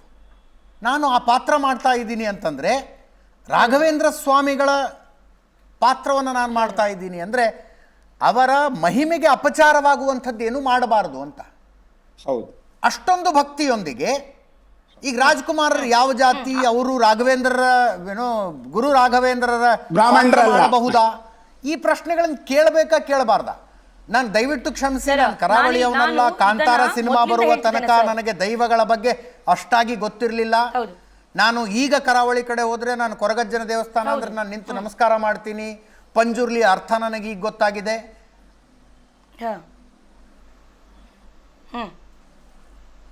ಸರ್, ನಾನು ಹೇಳ್ತೇನೆ, ನಾನು ಮೊದಲಿಂದ ಹೇಳಿದ್ದೇನೆ, ದೇವತಾರಾಧನೆಗೂ ದೈವಾರಾಧನೆಗೂ ಅಜಗಜಾಂತರ ವ್ಯತ್ಯಾಸ ಇದೆ. ನೀವೇ ಹೇಳಿದ್ರಿ, ರಾಘವೇಂದ್ರ ಸ್ವಾಮಿಗಳು ಅಥವಾ ಶಿವ ಪಾರ್ವತಿ ಇವರು ಯಾರು ಕೇಳಿದ್ರು ನಿಮ್ಗೆ ಗೊತ್ತಿರ್ತದೆ ಸರ್. ನಮ್ಮಲ್ಲಿ ಬಂದು ಖಾಲಿ ಪಂಜುರ್ಲಿ ಮತ್ತು ಗುಳಿಗ ಅಲ್ಲ, ನಮ್ಮಲ್ಲಿ ಸಾರಮಣಿ ದೈವಗಳು, ನಮ್ಮಲ್ಲಿರುವಂತಹ ಬಬ್ಬು ಸ್ವಾಮಿ, ಇಂತಹ ಸಾವಿರ ದೈವಗಳಿಲ್ಲಿದೆ. ಇದು ನಿಮ್ಗೆ ಯಾರಿಗೂ ಗೊತ್ತಿಲ್ಲ. ಯಾಕಂದ್ರೆ ದೇವತಾರಾಧನೆಗೂ ದೈವಾರಾಧನೆಗೂ ಇರುವ ವ್ಯತ್ಯಾಸ ಇದು. ನಾವು ಫೋಟೋದಲ್ಲಿತ್ತು ದೈವಗಳನ್ನು ನಂಬಿದ್ದಲ್ಲ ಸರ್, ನಾವು ಮೊಗಮೂರ್ತಿಯಲ್ಲಿಟ್ಟು ದೈವಗಳನ್ನು ನಂಬಿದ್ದು. ಇಲ್ಲಿ ಬಂದು, ಈ ಜಾಗಕ್ಕೆ ಬಂದು, ತುಳುವ ನಾಡಿಗೆ ಬಂದು, ಇಲ್ಲಿಯ ದೈವ ನರ್ತಕರ ಬಳಿ, ದೈವ ಚಾಕ್ರಿಯವರ ಹಿರಿಯರನ್ನ ಕೂರಿಸಿ ನೋಡಿ ಸರ್ ನೀವು ಲೈವಿಗೆ. ಯಾರಾದರೂ ಒಬ್ರು ಇದು ಸರಿ ಅಂತ ಒಬ್ಬರು ಹೇಳಿ ನೋಡುವ, ಯಾರಾದ್ರೂ ಹೇಳಿ. ಯಾರು ಹೇಳ್ತಾರೆ ಸರ್? ಖಂಡಿತವಾಗಿ ಅದನ್ನ ನಾವು ಒಂದೇ ನಿಮಿಷ ಇರಿ ಸಹನಾ ಅವರೇ, ಒಂದೇ ನಿಮಿಷ ಇರಿ. ಡಾಕ್ಟರ್ ಲಕ್ಷ್ಮೀಜಿ ಪ್ರಸಾದ್, ತುಳು ಸಂಶೋಧಕಿ ಅವರು ಕೂಡ ನಮ್ಮ ಸ್ಟುಡಿಯೋದಲ್ಲಿದ್ದಾರೆ. ಕಾರ್ಯಕ್ರಮಕ್ಕೆ ಸ್ವಾಗತ. ನಾನು ರಾಜಶೇಖರಾನಂದ ಸ್ವಾಮೀಜಿಗಳು ಒಂದು ಪ್ರತಿಕ್ರಿಯೆ ತೆಗೆದುಕೊಳ್ತೀನಿ. ದೈವಾರಾಧನೆಗೂ ದೇವತಾರಾಧನೆಗೂ ವ್ಯತ್ಯಾಸವನ್ನು ಸಹನಾ ಅವರು ಹೇಳ್ತಾ ಇದ್ದಾರೆ. ರಾಜಶೇಖರಾನಂದ ಸ್ವಾಮೀಜಿಗಳೇ, ರಾಘವೇಂದ್ರ ಸ್ವಾಮಿಗಳ ಪಾತ್ರವನ್ನು ರಾಜ್ಕುಮಾರ್ ಅವರು ಮಾಡಿದ್ದಕ್ಕೂ ಇದಕ್ಕೂ ಹೋಲಿಕೆ ಮಾಡಬೇಡಿ ಅಂತಾರೆ ಅವರು. ಈಗ ತಪ್ಪು ಹುಡುಕುವವರು ಬಹಳ ಮಂದಿ ಇದ್ದಾರೆ, ಒಳ್ಳೆಯದನ್ನ ಬಿಂಬಿಸುವವರು ಕಡಿಮೆ ಇರ್ತಾರೆ, ಅದು ಪ್ರಶ್ನೆ ಅಲ್ಲ. ಈಗ ರಾಘವೇಂದ್ರ ಸ್ವಾಮಿಗಳ ಪಾದುಕೆಯನ್ನ ಡಾಕ್ಟರ್ ರಾಜ್ಕುಮಾರ್ ಅವರು ಧರಿಸಿಕೊಳ್ಳಿಕ್ಕೆ 100 ಸಲ ಯೋಚನೆ ಮಾಡಿ ತನ್ನೊಳಗೆ ರಾಘವೇಂದ್ರರನ್ನ ಆವಾಹನೆ ಮಾಡಿ ಅವರು ಪಾದುಕೆ ಧರಿಸಿದ್ರಂತೆ ಎನ್ನುವುದನ್ನ ನಾವು ಸ್ವತಃ ರಾಜ್ಕುಮಾರ್ ಅವರ ಬಾಯಿಂದ ಕೇಳಿದ್ದೇವೆ. ಅದೇ ರೀತಿಯಲ್ಲಿ ರಿಷಬ್ ಶೆಟ್ರು ಈ ದೈವವನ್ನು ಒಂದು ಜಗತ್ತಿಗೆ ತೋರಿಸಬೇಕು ಅಂತ ಹೇಳುವಾಗ ಯಾವುದೇ ರೀತಿಯ ಅಪಚಾರವಾಗದಂತೆ ನಾನು ಅದನ್ನ ಕಟ್ಟುಕಟ್ಟಳೆಗಳನ್ನ ಮುರಿಯದೆ, ಯಾರಿಗೂ ಅಪಚಾರ ಆಗದೆ ತೋರಿಸಬೇಕನ್ನುವ ದೃಷ್ಟಿಯಿಂದ ಆ ದೈವವನ್ನೇ ತನ್ನೊಳಗೆ ಆವಾಹನೆ ಮಾಡಿ ನಿಷ್ಠೆ ಎಲ್ಲವನ್ನಿಟ್ಟುಕೊಂಡು ಚಲನಚಿತ್ರದಲ್ಲಿ ಮಾತ್ರ ಅವರು ಮಾಡಿದ್ದಾರೆ ಹೊರತು ಯಾರ ಮನೆಯಲ್ಲಿ ಹೋಗಿ ಕೋಲ ಕಟ್ಟಿಲ್ಲ ಅಥವಾ ಎಲ್ಲೂ ಗುತ್ತು ಮನೆತನಗಳಲ್ಲಿ ಹೋಗಿ ಅವ್ರ ನೇಮ ಕಟ್ಟಿಲ್ಲ. ಇದನ್ನು ಎಲ್ಲಿಗೆ ತಳುಕು ಹಾಕೋದು ಇದು ಅಷ್ಟು ಉಚಿತವಾದ ನಿಂದನೆಗಳು ಅಲ್ಲ ಅಂತಲೇ ನಮ್ಮ ವಾದ. ಎಸ್ ಡಾಕ್ಟರ್ ಲಕ್ಷ್ಮೀಜಿ ಮೇಡಮ್, ಏನು ಈ ವಿವಾದದ ಬಗ್ಗೆ ಒಪಿನಿಯನ್ ಏನು ತಮ್ಮ? ಸರ್, ಈ ವಿವಾದ ಆರಂಭದ ಮಾತುಕತೆ ನಾನು ಕೇಳಲಿಲ್ಲ. ಇಲ್ಲಿ ಏನಾಯ್ತು ಅಂತ ಗೊತ್ತಿಲ್ಲ. ಸಹನಾ ಕುಂದರ್ ಅವರು ಹೇಳಿದಾಗ ಈ ರೀತಿ ಸಿನಿಮಾಗೆ ಅದಕ್ಕೆಲ್ಲ ಬಳಸ್ಕೋಬಾರ್ದು ಅಂತ ಸಹನಾ ಅವರು ಹೇಳ್ತಿದ್ದಾರೆ. ಸಂಸ್ಕೃತಿಯನ್ನು ನಿಯಮದ ಪ್ರಕಾರ ನೇಮ ನಿತ್ಯಗಳನ್ನು ಮಾಡಿ ಪ್ರಪಂಚಕ್ಕೆ ತೋರಿಸುವುದಾದ್ರೆ ಯಾಕೆ ಆಗಬಾರ್ದು ಅಂತ ರಾಜಶೇಖರಾನಂದ ಸ್ವಾಮೀಜಿಗಳು ಹೇಳ್ತಾ ಇದ್ದಾರೆ. ಕಾಂತಾರ ಸಿನಿಮಾದ ಬಗ್ಗೆ ಹೇಳಿದ್ದಾರೆ. ಮೊದಲು ಬಂದದ್ದು, ಈಗ ಬಂದದ್ದು, ಎರಡರಲ್ಲೂ ದೈವಕ್ಕೆ ಎಲ್ಲಿ ಕೂಡ ಅಪಚಾರ ಆಗಲಿಲ್ಲ. ದೈವದ ರೀತಿ ರಿವಾಜುಗಳಿಗೆ, ಅದರ ಪಾವಿತ್ರ್ಯತೆಗೆ, ಘನತೆಗೆ ಎಲ್ಲಿ ಕೂಡ ಧಕ್ಕೆ ಬರಲಿಲ್ಲ. ಇನ್ನು ದೈವದ ಈಗ ಅವರು ಹೇಳಿದಾಗ ಈಗ 2 ಪಾಯಿಂಟನ್ನು ನಾನು ಹೇಳ್ತೇನೆ. ಚಾಮುಂಡಿ ಮತ್ತು ಗುಳಿಗನನ್ನು ಅಕ್ಕ ತಮ್ಮ ಅಂತ ಹೇಳಿದ್ದಾರೆ, ಅದು ತಪ್ಪು ಅಂತ. ವಾಸ್ತವದಲ್ಲಿ ದೈವಾರಾಧನೆ ಬಗ್ಗೆ ಎಲ್ಲ ಮಾಹಿತಿ ಎಲ್ಲರಲ್ಲಿ ಇರುವುದಿಲ್ಲ. ಈಗ ನನ್ನಲ್ಲಿ ಒಂದಷ್ಟು ಮಾಹಿತಿ ಇದೆ, ಯಾಕೆಂದರೆ ನಾನು 21 ವರ್ಷಗಳ ಅಧ್ಯಯನವನ್ನು ಮಾಡಿದವಳು. ಸೈಲೆಂಟಾಗಿ ನನ್ನ ಹಾಗೆ ನಾನು ಫೀಲ್ಡ್ ವರ್ಕ್ ಮಾಡಿ ನಾನು ಮಾಡ್ತಾ ಇದ್ದೆ. ಆಗ ನೋಡಿ, ನಾನು ಈಗ ರಿಷಬ್ ಶೆಟ್ಟಿ ಅವರ ಸಿನಿಮಾ ಬಂದಿದ್ದು 2022ರಲ್ಲಿ, ಕಾಂತಾರ ಮೊದಲು. ಅದಕ್ಕಿಂತ 1 ವರ್ಷ ಮೊದಲು ನನ್ನ ಪುಸ್ತಕ ಪಬ್ಲಿಷ್ ಆಗಿದೆ. ಇದರಲ್ಲಿ ನಾನು ಬರೆದೇನೆ, ಕರಿಚಾಮುಂಡಿ ದೈವದ ಪಾಡ್ದನ ಒಂದು ಹೆಚ್ಚು ಮಾಹಿತಿ ಸಿಗುವುದಿಲ್ಲ. ಆದರೆ ಒಂದು ಕಡೆ ಪಾಡ್ದನದಲ್ಲಿ ಹೇಳ್ತಾರೆ ಕರಿಚಾಮುಂಡಿಯ ತಂದೆ ಕಾನಕಲ್ಲಟೆ ರಾಯ ಮತ್ತು ನೆಲ ಉಲ್ಲಸಂಖ್ಯೆ ತಾಯಿ, ಇನ್ನೊಂದು ಕಡೆ ಹೇಳ್ತಾರೆ ಗಾಳಿಭದ್ರ ದೇವರು ಮತ್ತು ನೆಲ ಉಲ್ಲಸಂಖ್ಯೆ ಅಂತ. ಇದನ್ನು ನಾನು ಇದರಲ್ಲಿ ಉಲ್ಲೇಖಿಸಿದ್ದೇನೆ. ಅದೇ ರೀತಿ ಗುಳಿಗ ದೈವದ ಇತಿಹಾಸವನ್ನು ಹೇಳುವಾಗ ಇದರಲ್ಲಿ ಹೇಳಿದ್ದೇನೆ, ಗುಳಿಗ ದೈವಕ್ಕೆ ತುಂಬ ಕಥಾನಕಗಳಿವೆ. ಅದರಲ್ಲಿ ಒಂದು ಪಾಡ್ದನದ ಕಥಾನಕದಲ್ಲಿ ತಂದೆ ಗಾಳಿಭದ್ರ ದೇವರು ಮತ್ತು ನೆಲ ಉಲ್ಲಸಂಖ್ಯೆ ಅಂತ ಇದೆ. ಇದು ನನಗೆ ಸಿಕ್ಕಿದ್ದು. ಆದರೆ ನನಗೆ ಸಿಕ್ಕಿದ್ರಲ್ಲಿ ಚಾಮುಂಡಿ ಅಕ್ಕ ತಮ್ಮ ಅಂತ ಇಲ್ಲ ಎಲ್ಲಿ ಕೂಡ. ಆದ್ರೆ ಇವರ ತಂದೆ ತಾಯಿ ಒಂದೇ ಅಂತ ಇದೆ. ಇದು ಈ ಪ್ರಾದೇಶಿಕವಾಗಿ ಬೇರೆ ಬೇರೆ ಐತಿಹ್ಯಗಳಿವೆ. ರಿಷಬ್ ಶೆಟ್ಟಿಗೆ ಅಂತ ಐತಿಹ್ಯ ಸಿಕ್ಕಿರ್ಲಿಕ್ಕೂ ಸಾಕು, ಅಕ್ಕ ತಮ್ಮ ಅಂತ ಹಾಗೆ ಮಾಡಿರ್ಬೋದು. ಆದ್ರೆ ತಂದೆ ತಾಯಿ ಒಂದೇ ಹೇಳುವ ದಾಖಲೆ ನನ್ನಲ್ಲಿದೆ. ಇದು ರಿಷಬ್ ಶೆಟ್ಟಿಗೋಸ್ಕರ ನಾನು ಬರೆದ ಪುಸ್ತಕ ಅಲ್ಲ. ಇದು 1 ವರ್ಷ ಮೊದಲು ಬರೆದದ್ದು. ನೀವು ಇದನ್ನ ಮಾಡ್ಬೋದು, ಇದರಲ್ಲಿ ಚೆಕ್ ಮಾಡಿದ್ರೆ ಇದೆ. ಇನ್ನು ಗುಳಿಗ ದೈವಕ್ಕೆ ಗಡ್ಡ ಇಲ್ಲ ಅಂತ ಹೇಳುದು ವಾದ. ಗುಳಿಗ ದೈವ ತುಂಬಾ ಇದೆ, 1-2 ಅಲ್ಲ, 108 ಗುಳಿಗ ಇದೆ ಅಂತ ನಂಬಿಕೆ. 53 ಗುಳಿಗರ ಬಗ್ಗೆ ನಾನು ಅಧ್ಯಯನ ಮಾಡಿ ಬರ್ದೇನೆ. ನನಗೆ ಅದಕ್ಕಿಂತ ಹೆಚ್ಚು ಗುಳಿಗಗಳ ಕೋಲವನ್ನ ನಾನು ನೋಡಿದ್ದೇನೆ ಕೆಳಗಡೆ. ಕೇರಳದ ಕೆಲವು ಕಡೆ ಗುಳಿಕನ್ ಅಂತ ಆರಾಧನೆ ಮಾಡ್ತಾರೆ, ಅಲ್ಲಿ ಗಡ್ಡ ಇದೆ ಗುಳಿಗನಿಗೆ. ಇನ್ನು ದೈವಗಳಿಗೆ, ದೈವ ಕಟ್ಟುವವರಿಗೆ ಗಡ್ಡ ಇರಬಾರ್ದು ಅಂತಿಲ್ಲ. ಸಾಮಾನ್ಯವಾಗಿ ಗಡ್ಡ ಇಡುವುದಿಲ್ಲ. ಯಾಕೆ ಅಂತಂದ್ರೆ ಅವರು ಸ್ತ್ರೀ ದೈವವನ್ನು ಕಟ್ತಾರೆ, ಪುರುಷ ದೈವವನ್ನು ಕಟ್ತಾರೆ. ಅದಕ್ಕೋಸ್ಕರ ಗಡ್ಡ ಮೀಸೆ ಇರುವುದಿಲ್ಲ. ಪುರುಷ ದೈವ ಕಟ್ಟುವಾಗ ಗಡ್ಡ ಮೀಸೆ ಇರುವಂಥ ಅರಸ ದೈವಗಳಿರ್ತಾರೆ, ಅಂಥವ್ರಿಗೆ ಕಟ್ಟುವಾಗ ದೊಡ್ಡ ಮೀಸೆ, ಉಳ್ಳಾಕುಲಿಗೆಲ್ಲ ದೊಡ್ಡ ಮೀಸೆ ಗಡ್ಡವನ್ನು ಕಟ್ತಾರೆ. ಬೆರ್ಮೇರಿಗೆ ಒಂದು ಬಿಳಿ ಗಡ್ಡವನ್ನೇ ಕಟ್ತಾರೆ, ಯಾಕೆ ಬೆರ್ಮೆ ರಾಜ್ಯ ಅಂತ, ಹಿರಿಯ ಅಂತ ಅರ್ಥ. ಹಾಗೆ ಕಟ್ತಾರೆ, ಕೃತವಾಗಿ ಕಟ್ತಾರೆ, ಕೃತಕವಾಗಿ ಕಟ್ತಾರೆ. ಹಾಗಿರುವಾಗ ಸಹಜವಾಗಿ ಇದ್ದದರಲ್ಲಿ ತಪ್ಪು ಕಾಣುದಿಲ್ಲ. ಇನ್ನೊಂದೇನು ಹೇಳುದಂದ್ರೆ, ದೈವವನ್ನ ಸಿನಿಮಾದಲ್ಲಿ ಮಾತ್ರ ತಂದದ್ದಲ್ಲ, ಇದಕ್ಕಿಂತ ಮೊದಲು ಯಕ್ಷಗಾನದಲ್ಲಿ ಮತ್ತೆ ನಾಟಕದಲ್ಲಿ ತಂದಿದ್ದಾರೆ. ಆಗ ಅಲ್ಲಿ ಗುಳಿಗನನ್ನ ಗುಳಿಗ ಇರುವ ಹಾಗೆ ತರಲಿಲ್ಲ, ಜುಮಾದಿಯನ್ನ ಜುಮಾದಿ ಇರುವ ಹಾಗೆ ತರಲಿಲ್ಲ, ಬೇರೆ ಬದಲಾವಣೆ ಮಾಡಿದ್ದಾರೆ. ಹಾಗೆ ಇಲ್ಲಿ ಬದಲಾವಣೆ ಆಗಿರಬಹುದಾ? ಒಂದು ಸಮಯ ಆಗಿದ್ದಿದ್ರೆ ಅದರಲ್ಲಿ ತಪ್ಪೇನಿದೆ, ದೊಡ್ಡ ಅಪರಾಧ ಹೇಳುವಂತದ್ದು ಇದು. ಈ 2 ಪ್ರಶ್ನೆಗೆ ನಾನು ಹೇಳಿದೆ. ಇನ್ನು ದೈವ ಸಂಹಾರ ಮಾಡುವುದಿಲ್ಲ ಹೇಳಿ ಫ್ರೀಡಮ್ ಅಂತ ಕರಿತೀವಿ ನಾವು. ಹೌದು, ಕಲಾವಿದರಿಗೆ ಅಂತಹ ಸ್ವಾತಂತ್ರ್ಯ, ಅಂತ ಸ್ವಾತಂತ್ರ್ಯ ಇದೆ. ಬಟ್ ಆ ಸ್ವಾತಂತ್ರ್ಯವನ್ನು ಎಷ್ಟು ಎಚ್ಚರಿಕೆಯಿಂದ ಬಳಸ್ಕೊಂಡಿದ್ದಾರೆ ಅನ್ನೋದು ಕೂಡ ನನ್ನ ಪ್ರಶ್ನೆ. ಎಲ್ಲೂ ಅವಹೇಳನ ಆಗಬಾರ್ದು, ಪಾವಿತ್ರ್ಯತೆಗೆ ಧಕ್ಕೆ ಬರಬಾರ್ದು, ಘನತೆಗೆ ಧಕ್ಕೆ ಬರಬಾರ್ದು. ಇದನ್ನು ರಿಷಬ್ ಶೆಟ್ಟಿ ಅವರು ಫಾಲೋ ಮಾಡಿದ್ದಾರೆ. ಈ ಹಿಂದೆ ಬಂದ ಸಿನಿಮಾಗಳು ಕೂಡ ಫಾಲೋ ಮಾಡಿದ್ದಾರೆ. ಸಿನಿಮಾ ನಾಟಕಗಳಲ್ಲಿ ಕೂಡ ಅದು ಫಾಲೋ ಆಗಿದೆ. ಶಿವದೂತ ಗುಳಿಗ ಇದೆ, ಬಹಳ ಚಂದದ ನಾಟಕ, ಕನ್ನಡದಲ್ಲಿದೆ, ತುಳುವಿನ ಕನ್ನಡದಲ್ಲೂ ಈಗ ಬಂದಿದೆ ಅದು. ಹಾಗೆ ಇನ್ನು ದೈವಾರಾಧನೆಯನ್ನ ಮಾಧ್ಯಮದಲ್ಲೇ ತರುವುದು ತಪ್ಪು ಅಂತ ಹೇಳಿದ್ರೆ, ಯಕ್ಷಗಾನದಲ್ಲೇ ತಂದಿದೆ ಇದೆಲ್ಲ. ಈಗ ಇದನ್ನು ಸಿನಿಮಾದಲ್ಲಿ ತಂದದಕ್ಕೆ ತುಂಬ ವಿರೋಧ ಮಾಡಿದವರು ದಯಾನಂದ ಕತ್ತಲ್ ಸರ್, ದೈವ ಕಟ್ಟುವವರು. ಅವರಿಗೆ ಆ ರೈಟ್ಸ್ ಇದೆ, ದೈವ ಕಟ್ಟುವವರಾದ ಕಾರಣ ವಿರೋಧ ಮಾಡುವ ರೈಟ್ಸ್ ಇದೆ ಅಂತ ಇಟ್ಕೊಳ್ಳೋಣ. ಆದರೆ ಯಕ್ಷಗಾನದಲ್ಲಿ ಕೊರಗಜ್ಜನ ವೇಷವನ್ನು ಅವರೇ ಮಾಡಿದ್ದಾರೆ, ಇದು ನನಗೆ ಅಧಿಕೃತವಾಗಿ ಗೊತ್ತು. ಇನ್ನು ದೈವವನ್ನು ಯಕ್ಷಗಾನದ ವೇದಿಕೆಯ ಮೇಲೆ ಮಾಡುವುದಕ್ಕೂ ಸಿನಿಮಾದ ತೆರೆಯ ಮೇಲೆ ಮಾಡುವುದಕ್ಕೂ ಏನು ವ್ಯತ್ಯಾಸ? ಏನು ವ್ಯತ್ಯಾಸ ಇದೆ? 2 ದೃಶ್ಯ ಮಾಧ್ಯಮ ಅಲ್ವಾ. ಇನ್ನು ದೈವವನ್ನು ದುಡ್ಡು ಮಾಡೋದಕ್ಕೆ ಬಳಸೋದು ತಪ್ಪು, ಅಪಚಾರ, ಆಸ್ಪತ್ರೆ ಸೇರಿಸ್ತೇನೆ ಅಂತ ದೈವ ಹೇಳಿದೆ ಅಂತ. ಇದು ನನಗೆ ಈ ದೈವ ನುಡಿ ಕೊಟ್ಟದ್ದು ಯಾರು ಅಂತ ಗೊತ್ತಿಲ್ಲ. ಅದು ಪೆರಾರದಲ್ಲಿ ಅಂತ ಆದ ಕಾರಣ ಯಾರೋ ಹೇಳಿದರೆ ದಯಾನಂದ ಕತ್ತಲ್ ಸರ್ ಇರ್ಬೋದು ಅಂತ ಅಂದ್ಕೊಂಡೆ, ನಂಗೆ ಗೊತ್ತಿಲ್ಲ. ಅದನ್ನು ನಿಜವಾಗಿ ನುಡಿ ಕೊಟ್ಟದ್ದು ಅಲ್ಲಿ ದೈವ ಕಟ್ಟಿದ್ದು ಯಾರು ಅಂತ ಗೊತ್ತಿಲ್ಲ. ಕತ್ತಲ್ ಸಾರೇ ಕಟ್ಟಿದರೆ ಅಥವಾ ಬೇರೆಯವರೇ ಕಟ್ಟಿದ್ರು, ನನ್ನ ಉತ್ತರ ಇಷ್ಟೇ. ದೈವವನ್ನು ದುಡ್ಡು ಮಾಡಲಿಕ್ಕೆ ಬಳಸಬಾರ್ದು ಅಂತಾದರೆ, ಈಗ ಯಕ್ಷಗಾನದಲ್ಲಿ ವೇಷ ಹಾಕುವವರು ದೈವವನ್ನು ಕಟ್ಟಿ ಮಾಡೋದಿಲ್ಲ, ಅವರ ಸಂಭಾವನೆ ಪಡೆಯುವುದಿಲ್ವಾ? ಯಕ್ಷಗಾನದಲ್ಲಿ ಅರ್ಥಗಾರಿಕೆಯನ್ನು ಯಾರು ದಯಾನಂದ ಕತ್ತಲ್ ಸರ್ ಮಾಡ್ತಾರೆ, ಪಂಜಂದಾಯ ಮಾಡಿದ್ದಾರೆ, ಭಾಳ ಚಂದ ಮಾಡಿದ್ದಾರೆ. ಅವರು ಸಂಭಾವನೆ ಪಡೆಯುವುದಿಲ್ವಾ? ದುಡ್ಡಲ್ವಾ ಅದು? ಬೇಡ. ದೈವ ಕಟ್ಟುವವರು ಉಚಿತವಾಗಿ ಕಟ್ತಾರ, ದುಡ್ಡನ್ನು ಪಡೆಯುವುದಿಲ್ವಾ? ಮೊದಲು ಪಡಿಯಕ್ಕಿ ಪಡಿತಾ ಇದ್ದಿದ್ದು ಸರ್, ಪಡಿಯಕ್ಕಿ, ಸುಣ್ಣ, ಎಲೆ, ಇದನ್ನೆಲ್ಲ ಪಡಿತಾ ಇದ್ದಿದ್ದು, ಎಣ್ಣೆ ಬುಳ್ಳೆ ಪಡೆದು. ಈಗ ಹಾಗಲ್ಲ, ದುಡ್ಡಿನ ಮೂಲಕವೇ ಪಡಿತಾರೆ. ಒಂದು ಶಾಸ್ತ್ರಕ್ಕೆ ಪಡಿಯಕ್ಕಿ ಕೊಡುವುದಿದೆ, ಆದರೆ ಮೇಲಿಂದ ದುಡ್ಡನ್ನು ಕೊಡ್ತಾರೆ. ದುಡ್ಡು, ಹಾಗಾದರೆ ಇದನ್ನು ದುಡ್ಡು ಮಾಡೋದು ಅಂತ ಅರ್ಥವಾ? ದೈವ ಕೋಲ ಮಾಡಿ ದುಡ್ಡು ಮಾಡೋದು ಅಂತ ಅರ್ಥವಾ? ಅಲ್ಲ ಅಲ್ವಾ? ದುಡ್ಡಿಲ್ಲದೆ ಯಾರಿಗೆ? ನೀವು ಚಾನೆಲ್ ನಡೆಸೋದು ದುಡ್ಡಿಗೆ ಸರ್, ನಾನು ದುಡ್ಡು ಉದ್ಯೋಗಕ್ಕೆ ಹೋಗೋದು ಕೂಡ ದುಡ್ಡಿಗೆ. ದುಡ್ಡಿಲ್ಲದೆ ಯಾರಿಗೂ ಬದುಕಲಿಕ್ಕೆ ಆಗೋದಿಲ್ಲ. ಆದರೆ ದುಡ್ಡು ಮಾಡುವಾಗ ಅಲ್ಲಿ ಒಂದು ನೈತಿಕತೆ ಬೇಕು ಅಷ್ಟೇ. ಆ ನೈತಿಕ ಮೌಲ್ಯವನ್ನು ರಿಷಬ್ ಶೆಟ್ಟರು ಮೀರಲಿಲ್ಲ ಅಂತ ನಾನು ಹೇಳೋದು. ದೈವವನ್ನು ಅವಹೇಳನ ಮಾಡುವ ಹಾಗೆ ಮಾಡಲಿಲ್ಲ, ಅಪಚಾರ ಆಗಲಿಲ್ಲ ಅಲ್ಲಿ. ಇನ್ನು ಬೇರೆಯವರು ಹಾದಿ ಬೀದಿಯಲ್ಲಿ ಕುಣಿಯೋದು ಅಪಚಾರ ಆಗಿದೆ ಅಂತ ಹೇಳೋದನ್ನು ನಾನು ಒಪ್ಕೊಳ್ತೇನೆ. ಥಿಯೇಟರ್ ಬಹಳ ಬೇಜಾರಿದೆ. ನಾನು ಥಿಯೇಟರ್ಗೆ ವೇಷ ಕಾಂತಾರ ರಿಲೀಸ್ ಆದ ಕೆಲವು ದಿನಗಳ ನಂತರ ನಾನೊಂದು ಮದುವೆಗೆ ಹೋಗಿದ್ದೆ. ಮದುವೆ ವೇದಿಕೆಯ ಮೇಲೆ ಗಂಡನ ಕಡೆಯವರೊಬ್ಬರು ಈ ರೀತಿಯ ನೃತ್ಯ ಮಾಡಿ ಬೀಗರನ್ನ ಒಂದು ಮಾಡೋದಂತ, ಕಾಂತಾರದ ಕೊನೆಯ ಸೀನನ್ನು ನಟನೆ ಮಾಡಿ ತೋರಿಸಿದ್ರು. ಅದನ್ನು ನಾಟ್ ಅಕ್ಸೆಪ್ಟಬಲ್. ಹೌದು, ಅದು ಸ್ವೀಕಾರಾರ್ಹ ಅಲ್ಲ. ಇದಕ್ಕೆ ನಾವು ತಿಳುವಳಿಕೆ ಕೊಡಬೇಕು. ಇನ್ನು ದೈವ ಆವೇಶ ಥಿಯೇಟ್ರಲ್ಲೇ ಕೆಲವರಿಗೆ ಬರ್ತಿದಲ್ಲ, ಅದು ದೈವ ಆವೇಶ ಬರುವುದಲ್ಲ, ಭಾವಾವೇಶ ಬರುವುದು. ನಾನು ಇದಕ್ಕೆ ಒಂದು ಸಣ್ಣ ಉದಾಹರಣೆ ಕೊಡ್ತೇನೆ. ಎಲ್ಲ ಕಡೆ ದೈವಾವೇಶಕ್ಕೂ ಭಾವಾವೇಶಕ್ಕೂ ಏನು ವ್ಯತ್ಯಾಸ ಅಂದರೆ, ಒಂದು ಭಕ್ತ ಪ್ರಹ್ಲಾದ ನಾಟಕವನ್ನು ಹೈಸ್ಕೂಲ್ ಮಕ್ಕಳು ಮಾಡ್ತಾ ಇರ್ತಾರೆ. 9ನೇ ತರಗತಿಯ ಹುಡುಗಿ ಕಯಾದುವಿನ ಪಾತ್ರ ಮಾಡ್ತಾಳೆ, 4ನೇ ತರಗತಿಯ ಹುಡುಗ ಭಕ್ತ ಪ್ರಹ್ಲಾದನ ನಾಟಕ ಮಾಡ್ತಾಳೆ. ಕಯಾದು ಹತ್ರ ವಿಷವನ್ನು ಒಂದು ಲೋಟದಲ್ಲಿ ನೀರು ಕೊಟ್ಟು ವಿಷ ಕೊಡು ಅಂತ ಹೇಳಿ ಇಲ್ಲಿ ಹಿಂದಿನಿಂದ ಕಳಿಸಿರ್ತಾರೆ ಟೀಚರು. ಅವಳು ವಿಷವನ್ನು ಮಗನಿಗೆ ಕೊಡಬೇಕು ಆ ಪಾತ್ರದಲ್ಲಿ, ಆದರೆ ಅವಳಿಗೆ ಕೈ ಬರುವುದಿಲ್ಲ, ಬಿಕ್ಕಿ ಬಿಕ್ಕಿ ಅಳ್ತಾಳೆ. ಟೀಚರಿಗೆ ಭಯ ಆಗ್ತದೆ, ಎಂತದ ಹೋಗ ಹೋಗ ಕೊಡ ಅಲ್ಲಿ ಅಂತ ಹೇಳಿ. ನಾವೇ ಅದನ್ನು ನೋಡಿದ್ದೇವೆ, ಅದನ್ನು ನಾವು ಟೀಚರ್ ನಾಟಕದಲ್ಲಿ ಅದು ಎಷ್ಟು ಇನ್ವಾಲ್ವ್ ಆಗಿತ್ತು ಅಂತಂದ್ರೆ, ಅದು ಆಕೆ ಪರಕಾಯ ಪ್ರವೇಶ. ನಿಜವಾಗ್ಲೂ ನಾನು ವಿಷಯನ ಕೊಡ್ತೀನಿ. ಆ ಕ್ಷಣಕ್ಕೆ ತಾನು ಕಯಾದು ಅಂತ ಅಂದ್ಕೊಂಡಿದ್ದಾಳೆ, ತಾನು ಕೊಡೋದು ವಿಷ ಅಂತ ಅಂದ್ಕೊಂಡಿದ್ದಾಳೆ, ಅಲ್ಲಿರೋದು ತನ್ನ ಮಗ ಅಂತ ಆ ಕ್ಷಣಕ್ಕೆ ಅಂದ್ಕೊಂಡಿದ್ದಾಳೆ. ಆಮೇಲೆ ಕೊಟ್ಲು, ನಾಟಕ ಮುಗೀತು, ಅವಳಿಗೆ ನಗು ಬಂತು, ನಾಚಿಗೆ ಆಯಿತು. ಯಾಕೆಂದ್ರೆ ಅದರ ಅರ್ಥ ಕಯಾದು ಅವಳ ಮೇಲೆ ಬಂದಿದೆ ಅಂತಲ್ಲ, ಆ ಕ್ಷಣಕ್ಕೆ ಅವಳು ಭಾವಾವೇಶಕ್ಕೆ ಒಳಗಾಗಿದ್ದಾಳೆ. ಹಾಗೆ ಈ ಸಿನಿಮಾ ನೋಡುವಾಗ ತುಂಬ ದೈವ ಭಕ್ತರು, ಸ್ವಲ್ಪ ಮಾನಸಿಕ ದೌರ್ಬಲ್ಯ ಇರುವವರಿಗೆ ಈ ಆವೇಶ ಬರ್ತದೆ. ಇದು ಇಲ್ಲಿ ಮಾತ್ರ ಅಲ್ಲ, ನಾನು ಅನೇಕ ಕಡೆ ಭೂತಕೋಲ ರೆಕಾರ್ಡ್ ಮಾಡಲಿಕ್ಕೆ ಹೋಗಿದ್ದೇನೆ ಸರ್. ಆವೇಶ ಬಂದವರನ್ನು ಬ್ಲೇಮ್ ಮಾಡೋದಕ್ಕೂ ಆಗೋದಿಲ್ಲ. ತುಂಬಾ ಕಡೆ ನಾನು ಭೂತಕೋಲಕ್ಕೆ ಹೋಗಿದ್ದೇನೆ ಸರ್, ರೆಕಾರ್ಡ್ ಮಾಡಿದ್ದೇನೆ ನಾನು. ಅಲ್ಲಿ ಅನೇಕ ಕಡೆ ದೈವಕ್ಕೆ ಸಂಬಂಧ ಪಡೆದವರು, ಊರವರು ಅಥವಾ ಹೊರ ಊರಿನವರು ಬಂದವರಿಗೆ ಆವೇಶ ಬಂದಿದೆ. ಅದು ದೈವಾವೇಶ ಬರುವುದಲ್ಲ, ಈ ಶಬ್ದ ತೆಮ್ಮರೆ ಇದಾದಾಗ ಭಾವಾವೇಶ ಆಗುದು. ನಂತರ ಅವರನ್ನ ಏನೋ ಸಮಾಧಾನ ಮಾಡ್ತಾರೆ. ಇದು ಮನೋದೌರ್ಬಲ್ಯ. ಇವರಿಗೆ ನಾವು ತಿಳುವಳಿಕೆ ಕೊಡ್ಬೋದು. ಥಿಯೇಟ್ರಲ್ಲಿ ಮೊದಲೇ ಹೇಳ್ಬೋದು, ದೈವ ಮೈ ಮೇಲೆ ಬರುವುದಿಲ್ಲ. ರಿಷಬ್ ಶೆಟ್ರು ಕೂಡ ಮಾಡಿದ್ದ ಅಭಿನಯ ಅದು ಹೇಳಿದ್ರೆ ನಾವು ಸ್ಪಷ್ಟಪಡಿಸೋದು, ದೈವ ಯಾವಾಗ ಮೈಯಲ್ಲಿ ಬರ್ತದೆ ಅಂದ್ರೆ ದೈವ ಕಟ್ಟಿದವರ ಮೇಲೆ ಮಾತ್ರ.